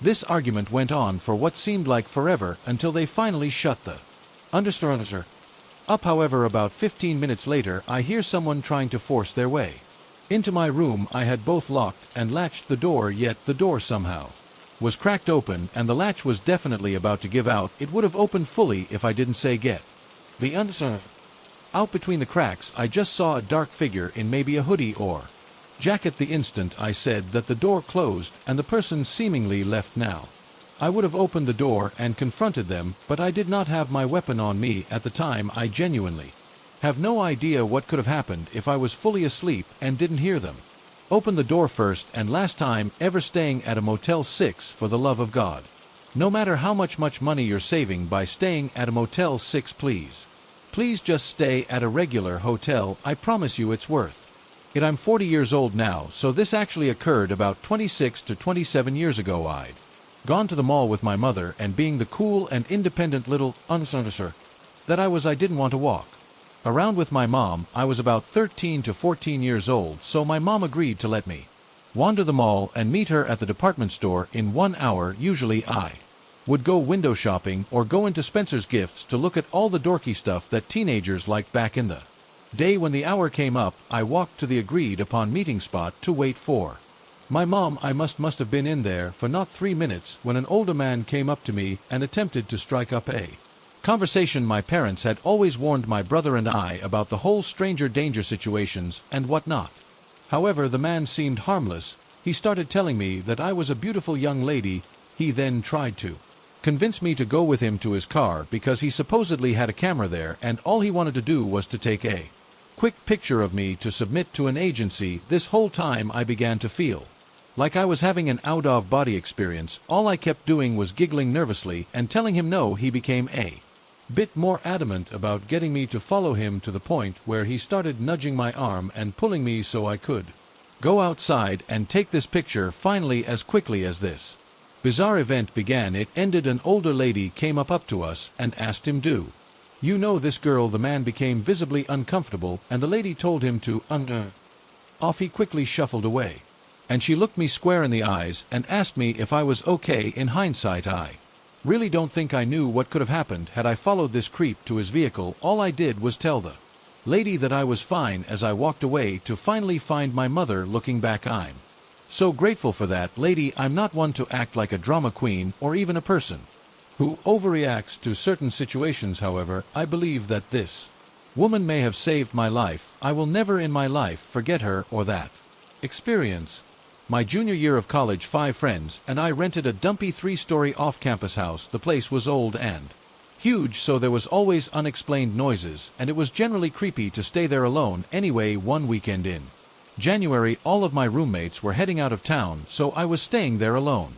The worst part of the was that during this time there had been a string of break-ins and robberies in the area around where we lived. 2 people had been killed, another person was shot in a separate break-in, and if I remember right, some people had been held at gunpoint for a few hours as well. All of these break-ins occurred within a 10-block radius of our house. Needless to say, I was a little paranoid about staying there alone for the weekend, but I was able to find a little hatchet in that house that would at least provide me some protection. That Friday night, I went out with some friends, had a few beers, and got home to an empty house around midnight. I stayed up a bit longer watching TV and passed out on the couch with my contacts in and with a hatchet close by on the coffee table. I'm not sure how long I was asleep for, but I woke up to the sound of someone jostling the front door handle. The couch I was sleeping on was only about 10 feet from the door. I laid there listening to the front door knob being turned and I couldn't move. I was so terrified. Then the jostling stopped and I heard footsteps walking off of the porch and away from the house. Still scared but able to move, I grabbed my hatchet and mindlessly stared at the TV, trying to calm down. Then I heard footsteps come up the porch to the door. I brought my hatchet into a throwing position. The deadbolt on the door turned and the door opened and someone walked in. Just as I was about to throw the hatchet and run in the opposite direction, I realized it was one of my roommates. Apparently his weekend plans changed and he was staying in town for the weekend. He'd been out partying, lost his house key, and remembered we had a backup key heading along the side of the house. Once he opened the door, I was standing there with a murderous look in my eyes and a hatchet in my hands about to be thrown. I'm pretty sure he was as scared as me. 15 years later, I can still remember that feeling of sheer terror when I heard someone at the door. I'm also thankful that I'd fallen asleep with my contacts in that night, because without those, I would not have recognized the intruder. I would have thrown the hatchet at full velocity towards my roommate. Okay, so I worked night shift in a maximum security psychiatric hospital. As you can probably imagine, these kind of experiences come with the territory too. Set the scene for you. The hospital I work at was built in the 50s as an asylum. The concrete walls are cold and sounds echo throughout with relative ease. The pressure differentials between units and the main hall create a haunting howling sound as the air escapes through the cracks under the doors. We typically keep the lights out to encourage patients to sleep through the night, and then there's me walking the halls alone to check that everyone is still breathing. I've heard people laughing to themselves, whispering conversations to someone unseen by me. I've even ran to emergencies where other patients have snuck into another's room to beat them violently, having to pull a 300+ PB man off of another man that he attacked in his sleep. All the while he's still stomping on his head. But the scariest thing was when I was doing a round and I came across one of our blind patients.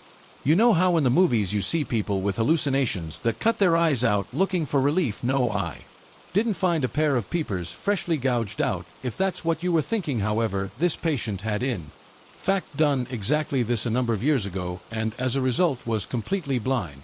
The worst part is it didn't make the hallucinations go away. Now all he can see are the haunting visions that brought him to it in the first place. So, this patient had been with us for some time, and every night I walk by his room, he's in the same position, standing facing the wall with his back to the door. No matter how long I stand there, he doesn't move. This is nothing new, though, as I've seen a number of patients with catatonia before. They just stand or sit there with a blank or sometimes fearful expression and react to nothing. So the scariest part for me was when I passed by his room walking quietly so as not to wake any patients, and I peek into his room. Through the window he's standing there facing the wall. Just before I'm about to continue on with my rounds, I see his head to like he heard a voice. He turns around with his empty eye sockets and looks at me. Sarah, is that you? I nearly myself. I didn't even know this patient knew my name, let alone that he could tell somehow that it was me standing there. I probably should have reassured him that I was real, but in that moment I was so scared I just kept on walking. Around 2006 I was driving flatbed, picked up a load of construction material in rural Tennessee. My memory is foggy now, but I want to say between Memphis and Nashville, but closer to the intersection of the Mississippi, Alabama, and Tennessee state lines. A tarp was required, so I strapped everything down, tarped the load, and left the Shiper about 5 miles down the road in the middle of nowhere in woods on a second-lane road. I noticed my tour flapping in the wind. I found a white shoulder and pulled over to fix it. I realized that I flat just did a shitty job tarping this load and decide to redo it on the side of the road. I undo all the bungee straps, drag the tarps off, roll them back up, climb up on the ladder, and start unrolling the tarps again, and I see a guy walking down the same side of the road I'm on, coming towards my truck. I don't think anything about it other than to keep an eye on it because I'm in the middle of nowhere, and I continue what I'm doing. About the time I have the tarp set in place and I'm climbing down to start hooking the bungee straps back on, this guy's getting close enough that I'm now paying more attention to him than I am to tarping my load. I grabbed my winch bar and set it on the trailer where I'm working just in case the guy gets to me. And the first thing I notice is his hair. It's like a mullet, but it's patchy as hell. It was like he tried to cut his own hair and had a seizure in the process, and said, it good enough to party. The next thing I noticed were his eyes, which I can only describe as off, like they were clear. I didn't think he was drunk or high or anything, but it also gave me the distinct impression that the elevator didn't go all the way up. His clothes were dirty and not well maintained, with dirty white tennis shoes. I remember he didn't have any laces on one shoe, and the tongue was noticeably out of place. He stops by me, waits till I acknowledge GY, and just says, I've got a long walk. I'm like, yeah man, you do. We're in the middle of nowhere, making it clear there's no right to be had here. He nods, starts walking by me, continuing on his way, stops at about the driver door on my truck, and turns around. He comes back to me and repeats himself, I've got a long walk. At this point I explain to him that I can't give him a ride insurance and all, that I apologize for not being able to help him out, and he seems to accept this, turns around and leaves. I wait for him to get a little ways away from my truck, then start working on finishing the tarp job. I still keep an eye on it, and he's moving away from me. As I'm putting on the last of the bunge straps, I look over to check where he's at, and he's turned around heading back towards me, now about 100 yards in front of my truck and coming back my way. It looks like he's talking on a cell phone. He has his hand up to his face and I can barely make out his moving mouth, his other hand waving like he's having a conversation with someone. I finish with the straps, grab my winch bar, and I'm climbing into my truck as he's about 10 yards away. Now, as soon as I'm in the cab, I lock the doors. I set the winch bar on the passenger seat just in case. I look at the guy and realize he's not talking on a phone, he's talking to his hand, and now I'm nervous because he doesn't look like he's having a nice pleasant chat. It looks more like an angry conversation. I crank the truck up, put it into gear, and just pull out. I didn't look for traffic or anything. As I pass him, he's just looking at me, still holding his hand to his face with this dead-ass look on it, just staring at me. It gave me the creeps. About the time I hit 5th or 6th gear, I look in the mirror and there's no one there. This took place around 15 years ago. I would have been about 13 years old. My dad has always taken an annual fishing trip with friends that would put him out of state for about a week. I have Numerous stories about weird things happening while he was gone on set, fishing trips from paranormal events to someone attempting to break into our house, but this one is the most unnerving to people when I tell it. When my dad would go on these trips, I would usually sleep in my parents' bed. My mom and I treated it like a little sleepover and would watch movies, stay up late, and gossip. Even on school nights, I remember falling asleep after a late-night movie and being roused from sleep what felt like just minutes later. My mom is a light sleeper, while on the other hand, it takes a catastrophic level event to wake me up from a dead sleep. I remember waking up feeling as if something was wrong. The room was illuminated oddly, and there was a distant rhythm I was only partially aware of. I'm half asleep, and as I open my eyes, I can see my mom on top of the bed on her knees, peering out of the window above her bed. I started to ask what's going on when she turned to me quickly and shushed me. I quietly joined her, looking out of the small box window that was slightly cracked open, and the distant rhythmic chanting became more and more clear. Our house sat in front of a strip of woods. The trees aren't too thick, and you can't see through most of the wooded area. The chanting was getting louder by the second, and the odd illuminations finally made sense. You could see a line of hooded figures in dark clothes, holding torches, marching east, chanting what sounded like demonic dark things. It felt surreal and scary as we held our breath, waiting to see what they would do. Were they headed towards the houses to burn them down? Were they going to attempt to break in and sacrifice us? It felt like ages that we sat there watching this line of people walk through the woods, their torches raised high and their chanting continuing through the night. But that was it. They just walked away. After what was probably more like 2 minutes, my mom and I laid back down and discussed what we saw. Trying to get back to sleep, we told my dad first thing in the morning when he called to check in.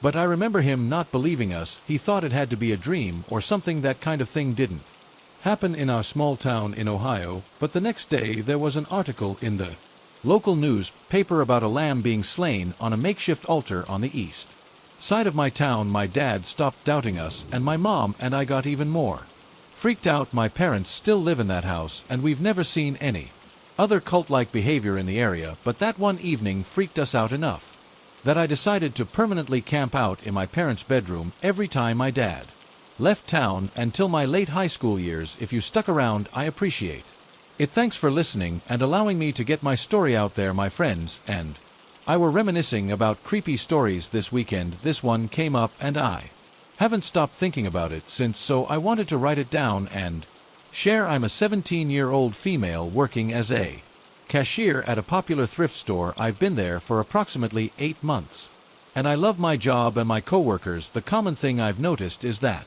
unfortunately, any time a new younger female cashier starts working, she will be hit on by plenty of older guys, and I was no exception to that. I've never had to deal with creepy or weird customers until this job, and I worked in the food industry before, so maybe that's why we of course get a handful of regulars. And while I've had a few creepy older guys hit on me before, there's a regular that comes in all the time. I want to say he's in his late 40s, and while he's always nice, my manager pointed out his obsession with me. I was called in the office the other day so he could show me how he acts and such with Sir Vanet's cameras. Here's a of what's been pointed out to me that I didn't really notice before. He comes in at roughly the same time I'm working every day, and apparently doesn't show up on my days off. I work closing most of the time, so he comes in around 6 p.m. When he comes in, he will immediately look at the register I almost always work at and will do a double take looking for me. He usually buys one __ item, spending about 15 minutes in the store. Usually my manager has pointed out that he needs to buy something, or else he knows it'll look weird. Every time without fail he will go to my register, and even when I was on the floor doing recovery, he'll ask me to check him out because I'm his favorite cashier. If there's a shorter line, it doesn't matter. You will stay at my register waiting and watching me. He lingers around after buying something just to talk to me, showing me things on his phone, making sure there's no one else in line. My manager said he approaches me when I'm alone so he can talk to me without holding up a line.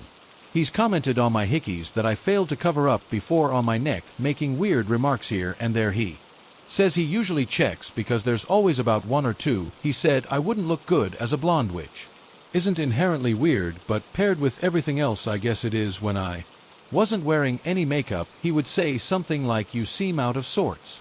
Recently I started wearing makeup again recently, and he's commented saying he likes that I'm back to my old self. I've noticed weird flirty remarks with him, but I always brush it off. Because customers are always kind of weird, and I deal with that often anyway. He'll lean over the register counter to talk to me closer, just his body language in general. He does a double take when he leaves too, keeping his eyes on me. I think it's possible he knows what car I drive. He was at my work this morning, even though I always do closes. I've asked my boyfriend who works with me if it's true that he never shows up when I'm off. He said, yes, it's true. I don't think he knows my schedule, but he might know my car and see it in the parking lot. He always parks out of the store. Outdoor camera views, so I still don't know what car he drives. The general manager was made aware by the manager, but the creep didn't interact with me much today because I was never alone at the register or on the floor. I was training a new cashier today. He was there a lot longer than usual, I'm assuming, because he was waiting for a time when I was alone and there were no customers. I think he gave up when he realized I would be training for the majority of my shift, and seeing how busy it was since I worked opening yesterday, he came in before my shift at work, probably assuming I would be opening again. I'm working closing tonight. Apparently he came in earlier and saw the new cashier, so we actually ended up asking one of them new cashier who quit, probably thinking I quit. It's only 433. He usually comes in around 600 if I'm closing. I'm just waiting to see if he shows up for the second time today. I doubt he will, since he might think I don't work today. My manager and I are going to keep a log of what time he comes in and leaves. I'm going to keep his phone number saved in my notes so I can look him up and hopefully find his name and other information. I will possibly keep my phone on the counter to voice record what he says. I wish I could record him in person, but it would be too obvious if I get shown more security footage. I will video that. Instead, growing up, we lived in the projects. Our grandmother lived in the projects area, probably about a mile away from us. My younger brother and I went to take something to her, and then when we were on our way back home, it started getting dark. We decided to take a shortcut hut, which meant walking through a dirt road with a factory on the right and a wooded area on the left. There was almost no light in the area, so imagine an 11 to 12-year-old boy and his 9 to 10-year-old brother working up the courage to walk through the darkness to get to the main road. We started off walking quickly to make it through there, and I was pretty much holding my breath the entire time because I didn't want to make noise. I didn't want whatever was out there to hear us. Finally, we made it out of the wooded dirt road and we turn right onto the sidewalk of the main road. We make it about 10 feet and suddenly we hear something behind us. I look back and my brother does too. We see someone come out of the same dirt road we just come out of. We turn around, my heart pounding, and I say to my brother, they're following us. We need to hurry up. We still had a way to go to get home, and the only streamlight that we could see was down the road. I say to my brother while holding his hand, walk faster. We hear the footsteps behind us start picking up speed as we are practically running. Once we notice this, I whisper, we're going to run. Are you ready? Okay, ready, run. And I start running, almost dragging my brother behind me. It's probably all in my head, but I swear I hear the person behind us running too. We run past 2 cross streets and run up a little hill and make it to the traffic light. We stop and look back quickly. It's so dark we don't see anything. We still think we're in danger, so we run across the street and have one more street to cross, and the projects area would be in front of us. We run the remainder of the way home. We don't want to be told we can't go anywhere again, so we don't say anything about being frightened and running all the way home. Thinking back to that time, our imaginations probably got the best of us, or maybe we did escape. We'll never know. I've always wanted my own dog. I put a lot of research into it and decided to get a Burns Mountain Dog. One thing to know about this breed, and my dog in specific, is that they are very friendly and don't know a stranger. Before getting him, I saw videos of the same breed just napping while repair people came into the backyard. This was not an issue for me. We have a very protective Street Bernard at home, and I didn't think we needed a second guard dog, and I wanted to be able to take my dog out. It was better for him to be friendly around October when a chill was just starting to form in the air. A friend and I decided to get some pumpkin-flavored coffee for us and a pup cup for my dog Cyrus and go to a local park to get him some exercise now that it wasn't too hot for him outside, and smoke some. This is not one of the nicer parks. It used to have a dog park attached, but due to continuous flood damage it was closed down, and now the area where it used to be is mostly secluded, and there's plenty of people who use that for their advantage and do drugs there, kind of like what we had planned. There's also a lot of families on the weekends, but this was in the middle of the week during school and work hours, so the park was pretty empty when we got there. As we walked, we passed a man who was training for something that I'm not sure I'd like to know about. He was carrying a full army pack and was drenched in sweat, and when I later told my step out about this, he said he'd seen the same guy running along the main road, where there are no sidewalks. Sirius completely ignored him. We also met a couple who had a Rottweiler puppy a few months younger than my dog, and we stopped to let them play for a moment and talked to the couple. Sirius had absolutely no issue with the pair and was very happy to receive pets from them. Eventually, we got to the location we were planning to smoke at, directly underneath the train tracks, which is the most secluded location in the park, as there's only one path to get to it. Unlike the rest of the park that loops around, this area used to be a road, but it was purchased by the city for the park, so it's empty besides a house or two just past the barriers. We're there for around 30 minutes before an older man walks by, gives us a "how's it going?" the way people do when you pass them on a walk, and turns around and walks back the other way. A little while later he passes back again and notices us still sitting there, stops and says, "Are you girls all right? Are you waiting on a ride?" This creeped me out slightly, but I tend to be overly cautious, so I say no, we're okay, which was true. I had driven there and I was still nowhere sober enough to drive, and we were just enjoying the nice weather before it got too cold. He responds by telling us to have a nice day and turning around. Sirius, through these interactions, just continued to play with the stick he was chewing gone. I mentioned these encounters just to solidify how absolutely strange the next one was. Soon after, a man who seemed to be in his late 40s or early 50s starts to walk towards us. Instead of turning around like the other man had done, he starts to walk toward us. Sirius absolutely loses it, barking and growling at this man and attempting to lunge at him, despite the fact that he was only around 7 months at this time. Sirius is a big dog, probably around 70 pounds at this point, and the man was very freaked out and continues past us, walking faster and keeping his distance. However, like I said earlier, there's nothing behind us besides an empty road and thick heavy woods. My friend and I continued to sit there until I was sure enough that he was gone. That was weird, right? I asked my friend around 30 minutes after she agreed with me. Where did he even go anyway? That was something I hadn't considered at the time, but looking around I couldn't think of anywhere he could have been. Because we're high and stupid, we come up with a brilliant idea to wait and see if he passes us again, and if he doesn't, we'd walked towards the road behind us to see if there were houses he could have gone to. However, him living in one seemed unlikely. He was dressed for hiking with one of those backpacks specifically made for it, and if he lived so close, I don't think he'd be dressed up for a hike. He doesn't pass us again, so we walk up the small hill and past the barricade. There's around 3 houses just past it,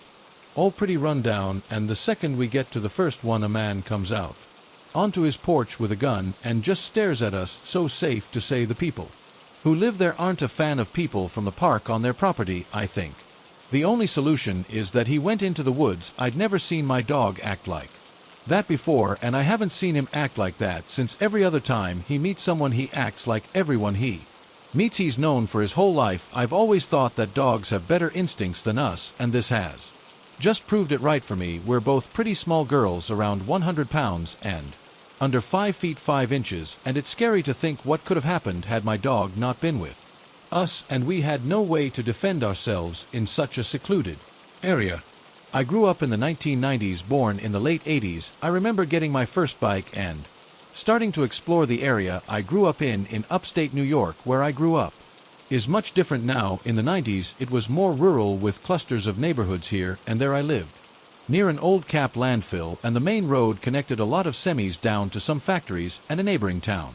That was about a 5-minute bike ride. We also had an old Baptist church that was founded by an eccentric former hippie who was really good to the community. My dad, who was a very serious drinker, loved to fish hunt and all that other stuff with his friends because it gave him an excuse to drink and kill something, but he ended up making this deal with his pastor and the gentleman who owned a pond behind the church to stock it with fish, as at the time my dad and his friends started becoming serious competitive fishers and went in on a boat which my dad had to sell his share to eventually keep drinking. So my Friends and I had permission to fish there in the summer, and we would swim, and all of that. I lived easily less than 5 minutes from this pond, and my friends and I go out there one summer day. This was around 1995. My mom had heard on the news a week prior about a wave of kidnappings. I don't remember if Amber Alert were a thing then, so she decided to make a code word with me. She came to me and told me if anyone ever tried to convince me that they knew my mom or dad, in the hopes to get me to get in their car to ask them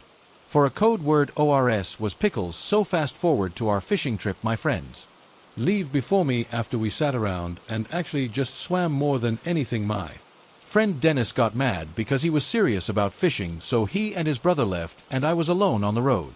As the road, once you got past this farm, was a straight shot to the main part of town, and our road was right before the road ended. So I get to my road and I'm about to turn, and I didn't notice I was being followed by this pickup truck with this Cletus-looking guy from The Simpsons in it. He greets me and tells me that my mom and dad are waiting for us at this local restaurant, which I knew. He tells me that they asked him to come and get me and meet them there so we can all have dinner. I immediately thought of what my mom said, and I started getting this evil feeling like I was in danger. So I told him that my parents specifically have a password that they give to their friends, and that if he was one of their friends, he was required to tell me, at which point he got mad and started swearing at me. I didn't see one, but I was certain he had a firearm. As he started fumbling around in his truck, I turned and started paddling down my road screaming for help and that I was in danger. He jerked his truck to follow, but I was making too much noise and was already to my house, and he just took off. When I got home, my mom was there and I was hysterical and asked her why she would ask such a mean friend to pick me up, and I told her what happened. She didn't believe me and calmed me down. She told me I did the right thing, but I could tell she had a hard time believing me. She also grew up in the same town and nothing like that had ever happened to her. A few days later, a friend of hers tells her a similar story about her son in another part of our town. The police then were involved, and the cops came and talked to me. I gave them the same description of the man, the truck, and what had happened, and everything else. I don't know if the guy was ever caught. I used to be very bitter at my mom for not believing me, but I now understand the confusion she had, and instead of reacting, she just tried to console me and keep an eye on everything. My dad, on the other hand, was more vigilant about it and would ask me all the time when he'd take me out if the owner of a truck that I described looked like the man I saw. I just hoped that no other kids were harmed by him. This happened when I was in the 2nd grade. I felt sick in the morning, but I wanted to go to school that day. I managed the first period okay, but then I was sent home because I was running a high fever. Luckily, we lived on the same street as the school, so instead of getting my parents out of work to come and pick me up, I just walked home. It was fine to walk home alone for me. I didn't ever worry. It was only a short walk. I let myself in and went straight to my bedroom. I got into bed and fell asleep. Before I knew it, I was sleeping soundly, I guess, but then I was awoken by a noise from downstairs. I honestly just thought it was my mom coming back from her part-time job or from shopping or whatever the school probably called her. Since she woke me up, I figured that I might as well go downstairs to go and see her. I crept down the stairs quietly.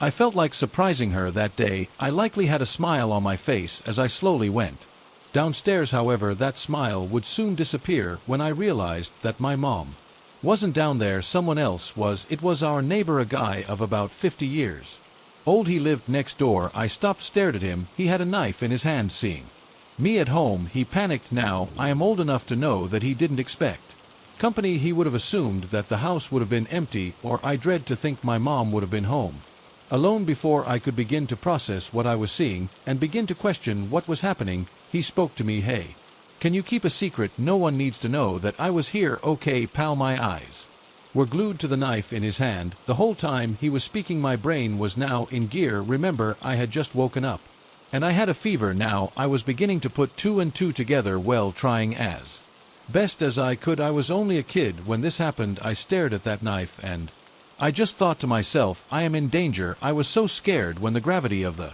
situation said him that all I could do was nod. Yes, he smiled at me when I nodded, and then to my surprise, he turned and left. I ran over to the door and locked it. I guess I must have forgotten to lock it when I got home from school. I wanted to tell my parents, but the thought that my neighbor might kill me if I told them he scared me so much with that knife he had in his hand that there was no way I could break the promise I had with him. I had to keep the promise. So I didn't say anything to my parents. About a month went by and life was kind of back to normal. I thought about the neighbor often, and I didn't like being home alone after school waiting for my parents to come home, but I was surviving. One afternoon after school I heard a knock at the door. I went to the door and it was the old man next door. Stood out there. He had a load of sweet and he wanted to give them to me. I was so stupid to open the door while I was home alone after what had happened. I know that now. By the way, I reluctantly accepted them and closed the door. He would run into me or come to the house once a month to give me some candy. After that he always smiled and said, "Here you go, eat these." I didn't understand at the time why he was bringing me those sweets, but I guess it could have been to try to br my silence. I'm not sure, but I think that's what it was. I didn't like being rewarded for a reason I didn't understand. It felt wrong and a bit gross. I didn't like to see him smiling at me holding the candy. I could always picture him holding that knife instead. One time he came over with his candy while my mom was home, and my mom made excuses for me, saying, "Oh, he's just shy," and stuff like that. When I didn't want to talk to him or make eye contact, my mom would laugh as she said that finding my shyness cute.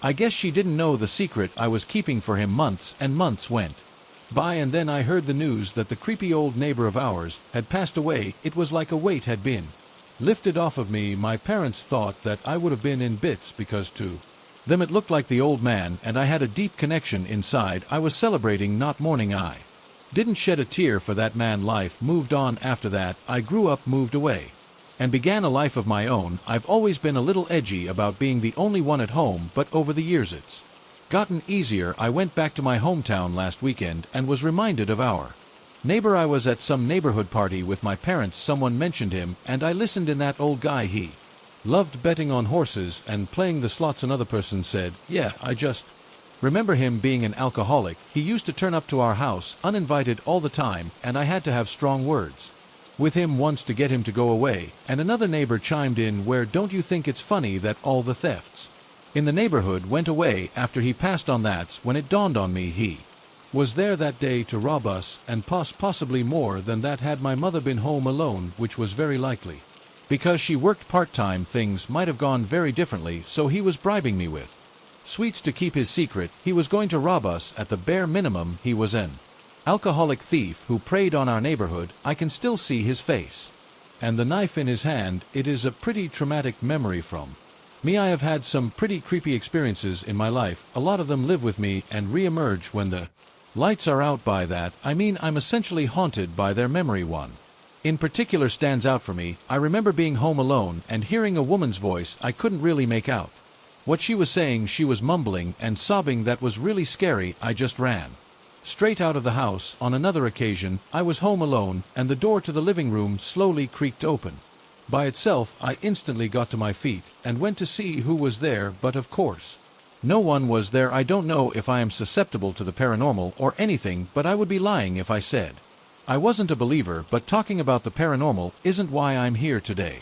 I want to share with you the scariest experience I have ever had, and it happened when I moved into an apartment to live alone for the first time in my life. This happened 3 years ago. I had just moved in. Picture a room with just the bare bones furniture and lots of cardboard boxes. I remember being way too tired to unpack any of those boxes, so I thought I would unpack the following morning. After I positioned my armchair at a perfect angle for the TV, I collapsed into it and relaxed. I must have been dozing while I was sat in it for a while, but then I was awoken by a strange noise. I heard laughter coming from the opposite side of the living room wall. Well, as far as I'm aware, I only heard it the once, so I kind of chalked it up to me being half asleep. I didn't make a big deal out of it. I got up and then went to bed. In the morning, as I was making myself some breakfast, I heard another noise coming from the wall opposite my new living room. It was that laughter again. A weird thought came to mind. I wonder if the person next door is laughing at me. I need to give you a little more context here. I think now,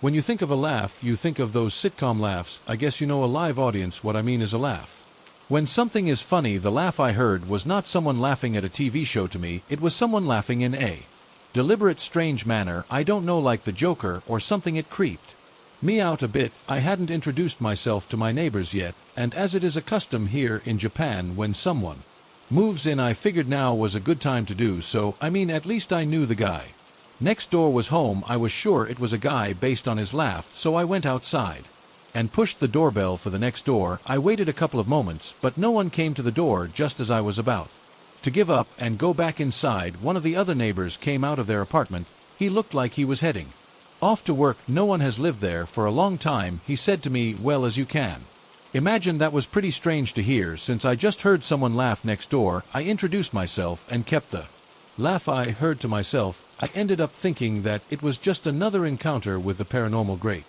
Trust me, to live next door to a haunted apartment, I thought normally I would have freaked and wanted to move out straight away, but since I had previous history with ghosts, I thought I would stick it out. Nothing much else happened besides hearing a little bit of strange laughter now and then over the course of the following days. Who cares about a little laughter anyways, I told myself. 3 months went by pretty quickly in the new place, and despite his hearing a man laughing every now and then next door, it was pretty much plain sailing. But just after that 3-month period, I heard a new noise coming from next door. There was a new strange clanking sound coming from the walls. Once again, it was the living room wall. Well, the laughter was one thing, but now a strange clanking banging sound. That's a little too much, I thought about moving, but if I'm completely honest, I was way too late. Easy to pack everything up and get searching for a new place. I didn't act, I just stalled and then learned to live with that new noise. Life got in the way. I was out more than I was in. Anyways, one day, I think it was a Saturday or Sunday, I know it was the weekend, I got so annoyed by those weird noises from next door, I decided to boot the wall. At the point I heard them coming from in my head, it seemed dumb, and I remember clearly thinking to myself, there's no point in kicking the wall because the ghost next door won't care. I kicked it nonetheless, and I wasn't ready for the reaction I got. I heard a very distinct and clear male voice shout, "Who?" and then I heard the sound of something crashing. What the hell is going on? I thought. I froze. I didn't expect to provoke a reaction from the spirit next door. Then reality hit me like a truck. AAM's razor. There wasn't a ghost next door. Maybe there was a person in there who'd been living in there without the landlord knowing. Maybe some guy had broken in there and claimed the place as his own. Well, I wasn't going to go and ring the doorbell again, but I knew someone who might. The police. I called the cops, and they arrived quite quickly. I heard them try the door and enter, but there was a bit of a commotion next door. A heated exchange. There were screams and shouts. There was someone living next door. After all, I found out later that a middle-aged man had been living in there. Even though that apartment was supposed to be empty, the man was apparently under the influence of some illicit substances, shall we say, and when the police busted in there, he went on a deranged rampage. He went kicking and screaming. It turned out that he was the landlord's son. His son had troubles with substances, so therefore his dad, the landlord, allowed him to use that apartment to get up to whatever he got up to in there. I was really annoyed that he was allowed to come and go as he pleased in there, while I had to pay and listen to him laugh like a that laugh really creeped me out. But it wasn't a patch on what I realized that clanking sound was. That clanking sound was the sound of him digging a kitchen knife into the drywall that separated our apartments. I was told that there were tons of holes in his side of the wall. It seemed like that maniac was trying to break down the wall and bust into my living room. I moved.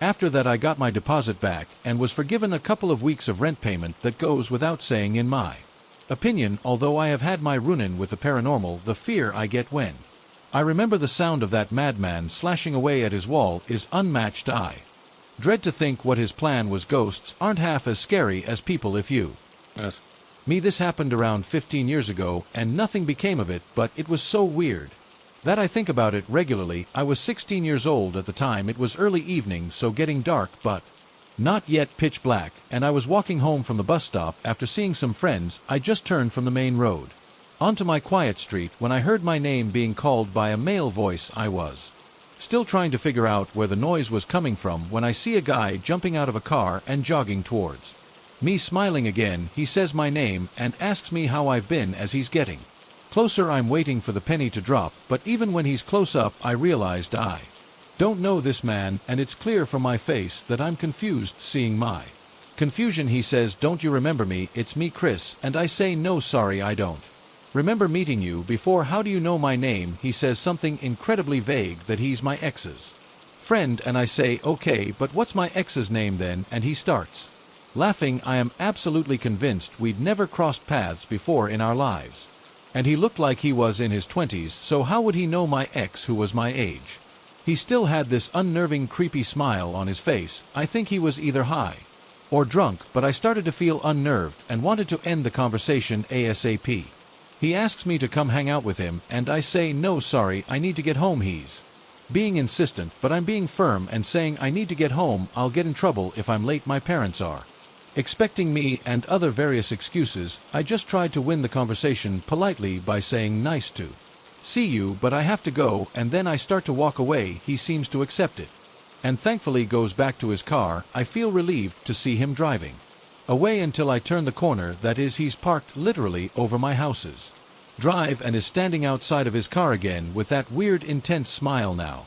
I'm fully freaking out. He's blocking my entrance to my house. I can't figure out if it's a fluke or if he knows where I live, but I don't want to walk into my home while he's there. I stop in my tracks and he again walks towards me and starts with the come hang out, we'll go for a drive, and other similar stuff. I'm freaked out and also annoyed at the fact he's not leaving it alone, so I say, dude, I don't know you, I'm not going to go for a drive with some random guy. He then laughs and points to his car and says, but I'm with my friend, and for the first time I look into the car and I see a girl looking at me.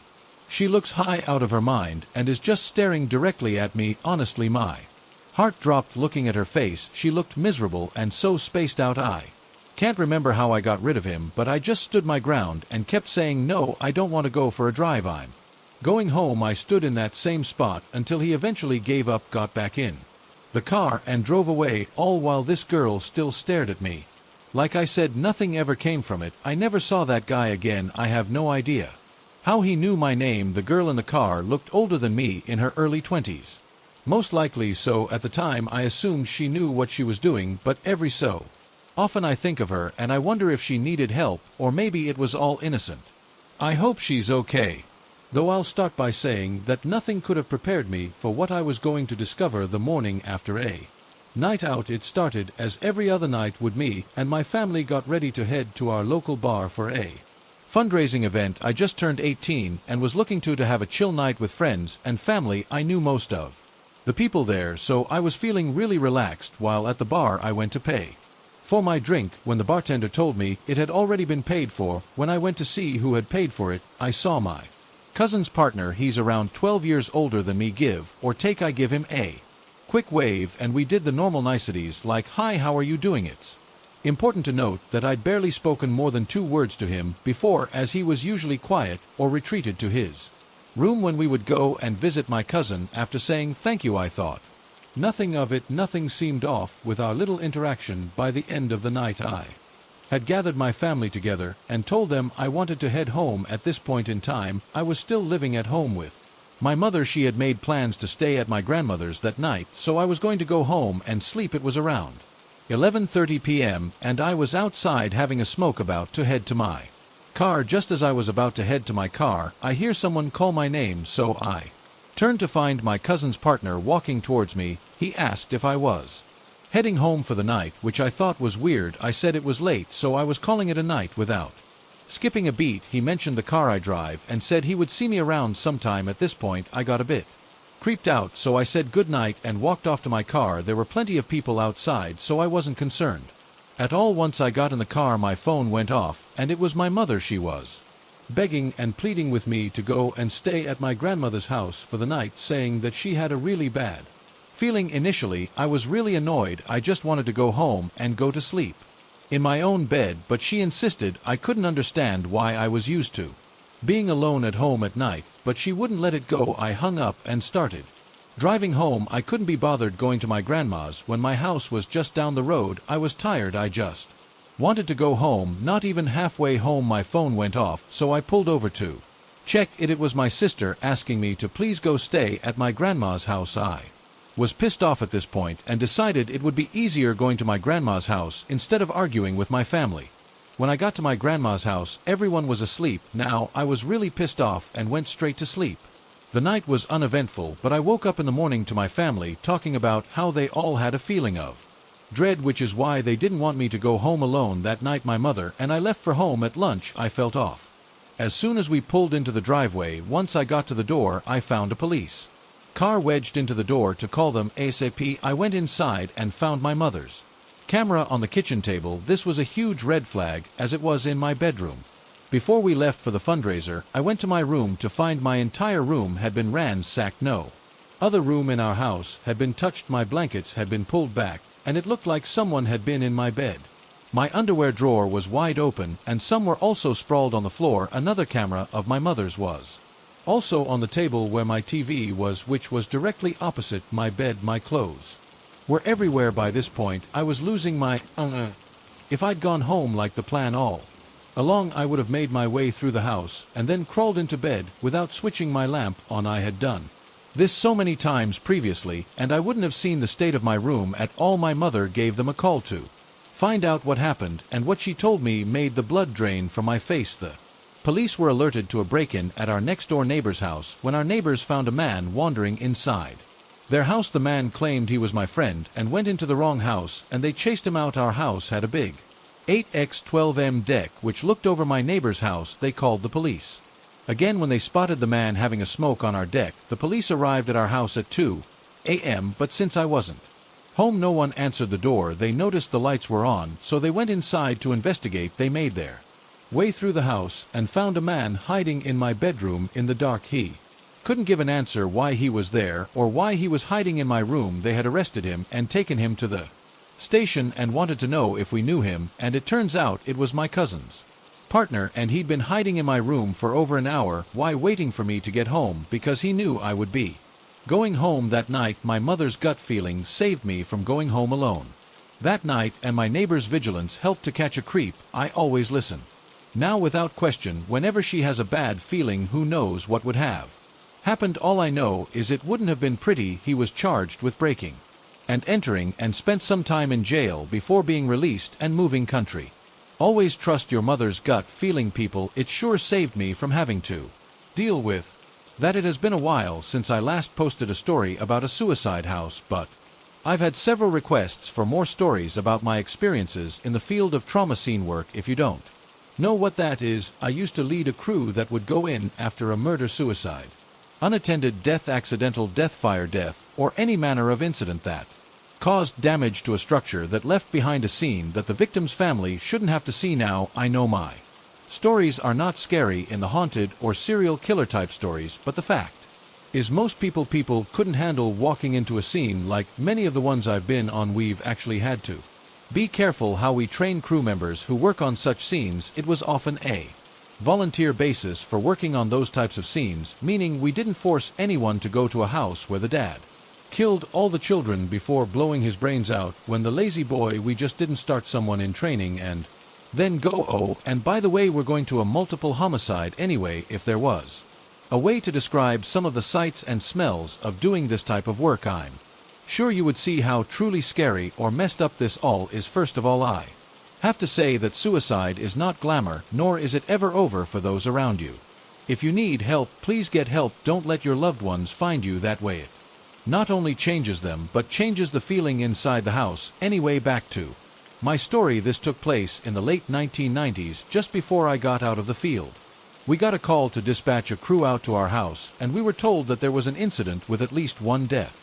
Sometimes it's given to us that way, but never like a real whole story. But sometimes we saw the true story on the evening news, or even a neighbor that talks too much. We arrive at this house.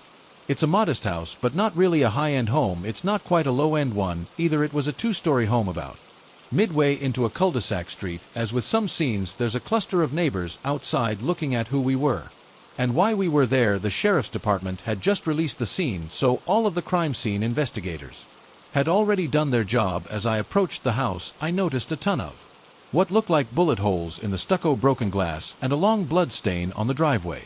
We went inside and had a suit up almost immediately, as the police had probably used tear gas. There were bloodstains all over. It looked like as if someone had been dragged through the house with blood gushing. There were areas that had pulled up blood. There were areas where it kind of looked like explosions had happened, to which I assumed flashbangs were used, or maybe the guy inside had shot up. What probably strikes you the most in situations like this is how bendy the underneath looks. I don't know how to describe it, but just imagine, if you will, a place looking like the inside of a home molded out of a TV set of Full House. Now imagine the same TV set with Blood smeared and pulled bullet holes, and tons of broken glass. They seem like a very normal family. I remember in their living room a big blue woodcut sign that said family, Before live laugh love signs were in style, and under that sign were a bunch of family photos of kids' parents' Christmas graduations and vacations. Other things in the house was a wall dedicated to the dad's love of his sports teams and pictures of him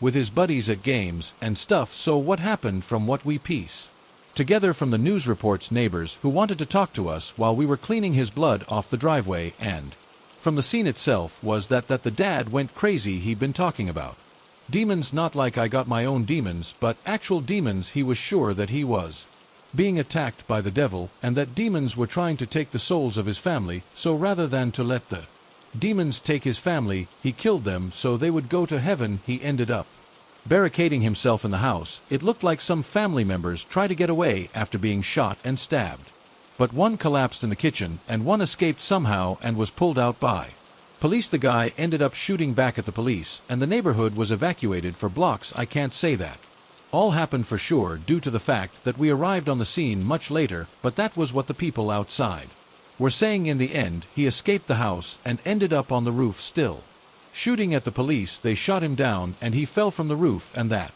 was his blood we were cleaning from the driveway. He murdered his wife. One of his older children later died in the hospital. One of the kids was killed inside the house. One escaped, and I think another family member that lived with them was unarmed, as they were not at the house when this all went down. It took us a lot longer to clean this scene as there were so many holes, and we had to remove almost all of the carpet in soft surfaces due to the tear gas. It was a terrible scene inside. I know this might sound religious or whatever, but come across enough of these scenes and you start to really believe evil does exist. In 2010, my hometown was shaken by disappearances. First, there were small children missing. A new report every week. In the same month, a woman disappeared.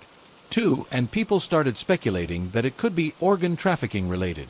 Everybody talked about a black Jeep SUV spotted in the days of the disappearances. My mom was working late in the center of the city, so I went to see her one evening. I stayed until about 10 p.m. and decided to walk home despite her pointing out the danger in the city, but I was determined to have a walk and assured her it was safe, that people were all around the streets at that time other than the bus station, where I saw a few taxis. There wasn't a living soul in front of me or passing cars, no noise except for the river, and I had to pass a bridge. Then after about 100 m on the left of my street, just a couple of minutes walk to my home. As I walked on the bridge, I saw a black SUV chief parked in front of me on the corner of the street. On the street I had to pass. The second I saw it, the lights went off. I couldn't hear the engine at the distance, but I'm certain they shut the engine off so I wouldn't notice them and walk by. But without hesitating, I just turned around and continued to walk back fast. When I started to pass the bus station street with the taxis right in front of me, I slowed down to check, and the SUV was driving parallel to my walking. I watched the black glass until it sped off, and I waited for a bit before sprinting home. Maybe a week later, I was on the phone with my boyfriend walking home, and again it wasn't late. As I passed the spot where the SUV was parked previously, I decided to pass my street on the right side because there were houses I could easily approach just in case. As I was passing my street, I heard a car. The second I was stepping on the right side, still on the phone with my boyfriend, the car pulled over on the sidewalk. I ran in the front yard of the first house. A man got out of the back door of the car and started approaching me. I was telling my boyfriend what was happening and went closer to the front door of the house. The man started yelling something at me in Albanian dialect and finally got back in the car, and they sped off. There were 4 men in that car. Back about a year or so, my sister, mom, and I went on a road trip to New Mexico in Colorado. One night in Colorado, my mom and I were swimming in the pool. She got tired after a bit and went back to the room. An hour or so later, I got out and walked to the elevator to go back to our room. I was wearing a one-piece bathing suit with my tail wrapped around my waist. I had my small backpack, SLP purse, and I wasn't wearing any shoes. Well, the elevator opened and I got in, but I saw an old guy trying to catch it, so I held the doors open for him so we could get into. Big mistake. He walked in, thanked me for holding the door for him, but he didn't press a button for the floor he wanted, and immediately as the doors closed, I looked over at this man, and he was staring at my feet. It Was almost comedic how obvious it was his head was tilted all the way down and his eyes were wide staring. Then he started complimenting me on my looks. While never looking up from my feet, "You're so pretty, you remind me of my wife," and stuff like that throughout the whole ride. Well, the elevator stopped on my floor and the old guy gets out with me. Luckily, he was staying on the other end of the hallway. Still, I didn't go to my room. I stopped in front of the janitor's closet and pretended to check my phone and root through my purse for my room key. After a little while, I heard his door closed and shut, so I looked down the hallway and saw that he was gone as fast as I could. I went over to my actual room door and went inside fast, locking the door behind me. The following morning I told my mom about it, and she treated it like it was just some friendly old man with no social cues. That may have been the case, but Ted Bundy was also a nice guy. I'd rather be safe and sorry. I hope you enjoyed that, guys. I want to give a special mention to J Nightmares for sourcing and translating some of these stories from Japanese. Check out his channel for more stories you haven't heard before. I'll put the link to his channel in the description. If you have a scary story you would like me to read in an upcoming video, this is one way to help me guarantee variety in the stories I share. You can email me or post it to my subreddit. I'll drop the details in the video description. Thank you all for listening, and special thanks to my patrons and channel members who now have early access to Adri videos as well as other behind-the-scenes content. Thank you to Melissa, Moore, Dixie, Busby, Michelle, Green, Misty, Rur, Michelle Brooks, Lavina, Cordelia, Kirby, Harris, Angie, Lined Up, Rebecca, James, Mason, Hayes, Chelsea, Mufford, Lisa, Apprentice, Michelle, and Kevin, Amanda, M, Rebecca, Morris, Yennefer, Jessica, Lay, Brock, Ballard, Kim Thompson, Angela Reeves, Sher, AGI, Nathan Shadwick, Nicholas Johnson, Samantha Place, Cheryl Duckworth, Scout, Monk 405, Z Harris, Unladylike 13, Ventura, California, Elizabeth Mays, Alexia Tuttle, Marshana Rainey, Yo O Sayan, Mary Wright, Jessica Copperfield, Zoe D, Danielle Shaw, Jane Wiggins, Tara Harris, Mary R, Callie Townsend, M, Dessa Edmondson, Kimmy L, Wendy Maris, Confessions of a Cleaner, Megan Abrams, Miss Tycoon, Stephen Sloan, Christina Myway, Ashley Brain, Mattis, Afelter, Danielle, Tina Marie Heckman, Amal Garner, Lisa Ratford, Deborah Malakani, Sue T, Adwell, Diana Johnston, Vampy Devs, Jasmine Davis, Erica Air Fox, Mulder Ram, Beltron, Tina, Nick Bigoski, Sarah C.H., Neil Kavanaugh, Tiara Sunders, Tim Stratton, Jennifer Jenkins, New York Rash, Maribel Deluna, Michael O.M., Ollie, Marissa Kuro, Amber Hops, Kings, Slim, Justin Beast, Gillespie, Joy, Dana, J. Blee, Anna, Stephanie McLaren, Lumini, Kami, Skin, Crawler, Adara, Bella Play, 2006, Michelle Welchman, Dana B, Lisa McDonald, Clar Scott, Madison, C. Wasp, Sting, Jennifer J. Ashley, Liliat, Lee T.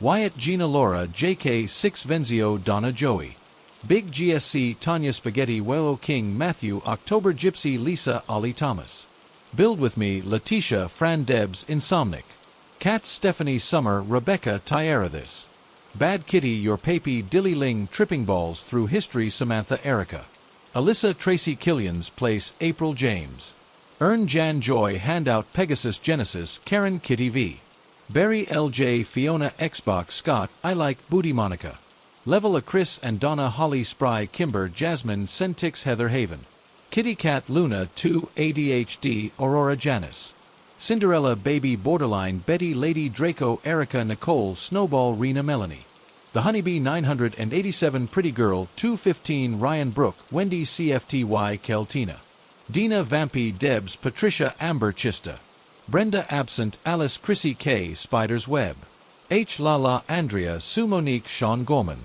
Emma, Lisa, Sigma, Cube, X, Greg, Chelsea, Amanda, Jane, Sam, Zeep, Tay, Sarah C. Austin, Tegan, Lil Smart, Jenny, Gabrielle, Fire 5, Sarah P. James, Garana, Gemma Allen, Monica, Level A, and Alex. I hope you're doing well, guys. I'll see you all on the next one.